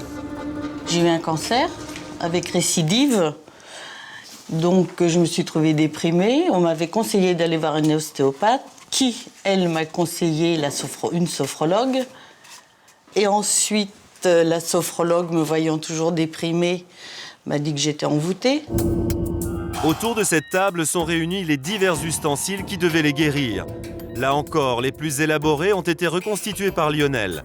Pour guérir son cancer, Josiane, elle, a eu droit à des méthodes plus archaïques. Ceci est un aimant que je devais placer dans la maison. Moi, je l'ai mis dans la cuisine, mais j'aurais pu le mettre ailleurs. Donc, ça devait protéger des mauvaises ondes. Autre exemple dans la panoplie des guérisseurs, ces dessins ésotériques. Les signes, je ne sais pas ce que ça veut dire. Ça doit être un langage pour eux, j'en sais rien. On ne m'a pas donné d'explication. Et la liste n'est pas finie. On lui coupe les cheveux sans lui fournir la moindre explication. On l'incite à pratiquer des rituels sans queue ni tête. Ce papier aluminium glissé sous le matelas devait, paraît-il, absorber les ondes négatives. Quant à cette poupée magique en pâte à modeler, elle était censée la protéger de la maladie. Mais comment peut-on en arriver là ? J'ai marché dans la combine parce que quand on est déprimé, on est prêt à tout faire pour se sentir mieux. Le docteur Déo est médecin de campagne à Nantes. Depuis de longues années, il s'applique à débusquer les charlatans de la santé. Parmi eux, il trouve parfois de vrais médecins qui utilisent dans le plus grand secret des méthodes paranormales. Raison de plus pour se méfier des propositions inhabituelles. D'abord, on fait du charme. Ensuite, on va vous dire que vous avez quelque chose. Ce quelque chose, vous avez besoin d'une aide. C'est pas grave, je vais pouvoir vous en sortir. Le charlatan va toujours pouvoir vous en sortir. J'ai un petit souvenir à vous montrer, souvenir d'une affaire que nous avons appelée l'affaire du miroir magique, où ce magnifique cadre ou un de ses exemplaires était vendu pour 2500 francs et la pose revenait aussi à 2500 francs et ceci était considéré comme concentrant les rayons bénéfiques et maléfiques d'une maison. Passionnant. Ce simple miroir a causé la mort d'une femme. Celle-ci l'a acheté et a décidé d'arrêter son traitement alors qu'elle était encore gravement malade. Le docteur Déo nous guide chez le guérisseur sans scrupules qui lui a vendu son fameux miroir magique. La maison est là, isolée en pleine campagne. Son magasin où il vend les produits soi-disant médicaux et son cabinet où il doit continuer à sévir. Le miroir est-il toujours en vente ? Pour le vérifier, nous nous équipons d'une caméra cachée. Nous allons prétendre avoir des problèmes de santé et être à la recherche d'une solution miracle. Un détour par la boutique et le guérisseur nous reçoit. Il commence par consulter son pendule, puis procède à des passes magnétiques. Mais il n'est pas question de miroir magique. En revanche, très vite, il lâche un nom qui attire notre attention. Mais ça, maintenant c'est connu scientifiquement, le docteur Hammer explique ça depuis des années. On sait très bien que c'est notre inconscience qui nous ennuie. C'est quoi le docteur Hammer ? Le docteur Hammer, c'est un docteur allemand. Le docteur Hammer a été mis en examen par la justice française pour complicité d'exercice illégal de la médecine et non-assistance à personne en danger.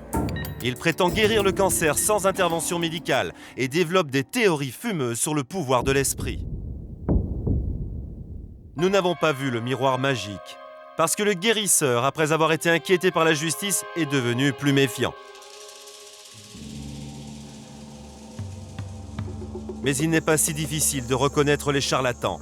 Ils ont presque toujours des tarifs exorbitants, prétendent tout soigner, suggèrent parfois l'arrêt des traitements médicaux et proposent des méthodes surréalistes. La grande mode actuelle de toutes les médecines paranormales, ce sont les médecines énergétiques. Ce sont la transmission de l'énergie à des patients. Des méthodes énergétiques et paranormales qui, d'après le docteur Déo, permettent aux sectes d'attirer de plus en plus adeptes. Nous avons décidé de le constater par nous-mêmes. Après enquête, nous identifions une association de yoga qui cache en réalité une secte bien connue de la justice. Pour plus de crédibilité, notre journaliste prétendra avoir un cancer du sein et infiltrera la secte avec une caméra cachée. La secte se trouve dans une arrière-cour discrète en plein Paris. Ça va? Voilà, on entre.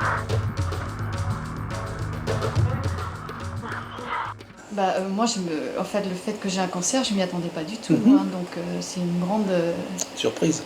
C'est un coup de massue sur la tête. Là, Donc, qu'est-ce que vous pouvez faire si vous pouvez l'aider? Nous transmettons l'énergie.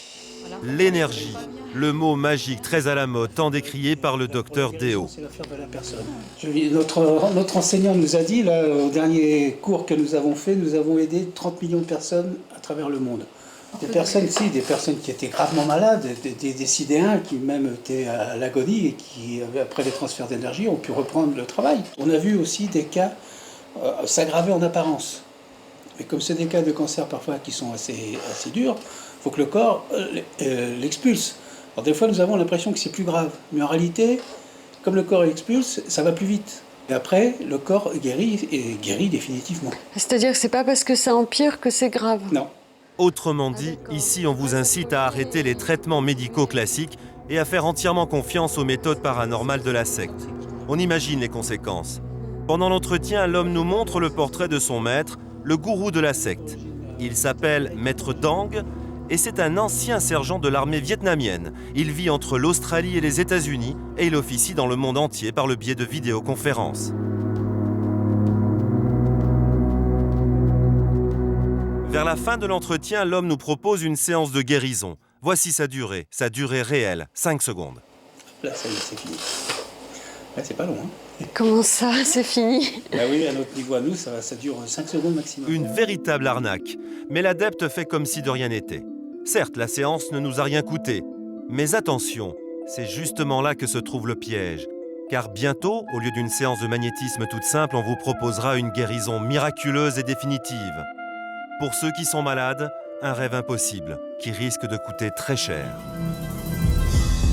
Docteur Déo, bonsoir.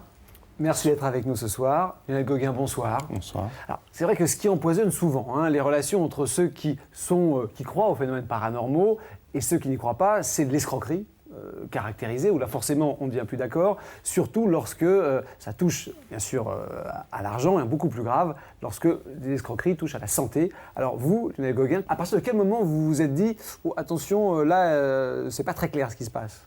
À partir du moment où la bifurcation était faite vers le paranormal, vers les désenvoûtements, là je me suis dit il y a quelque chose qui n'est pas très clair du tout.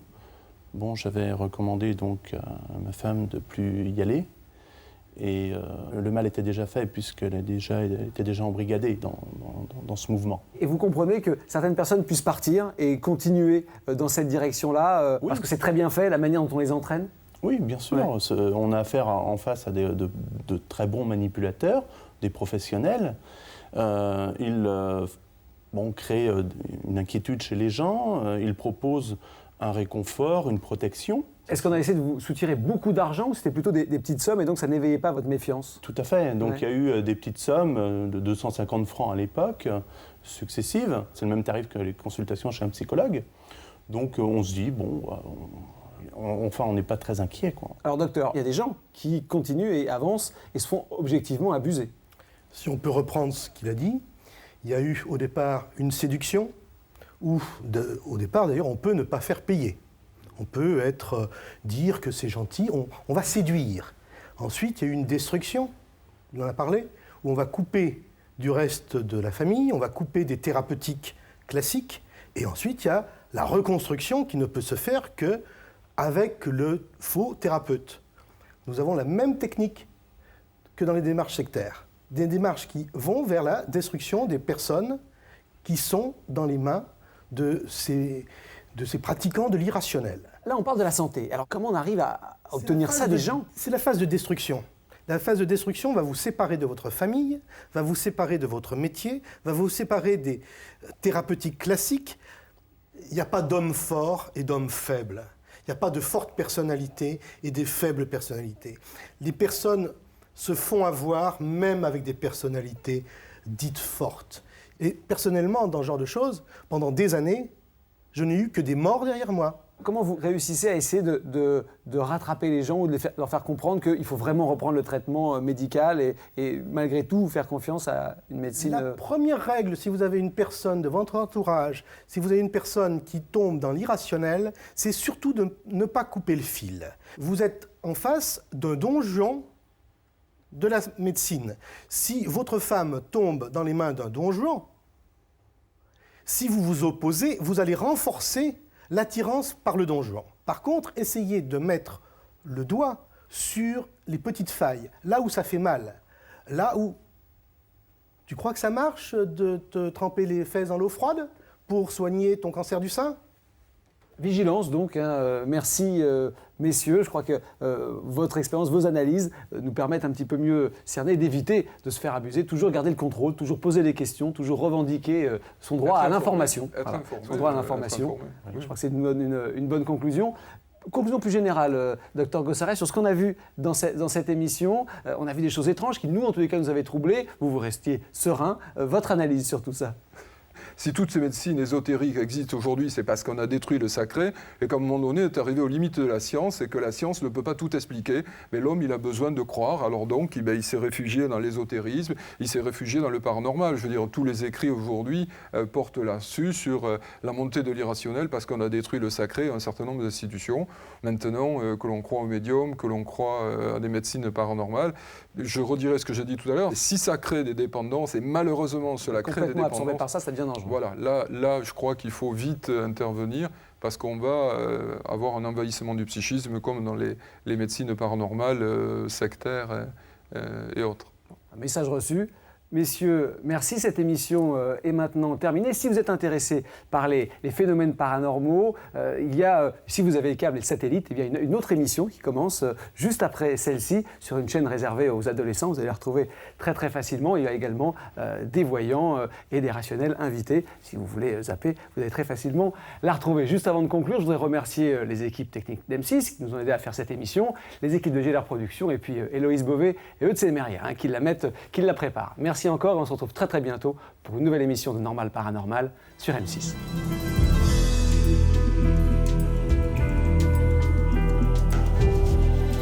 Normal Paranormal continue sur m6.fr.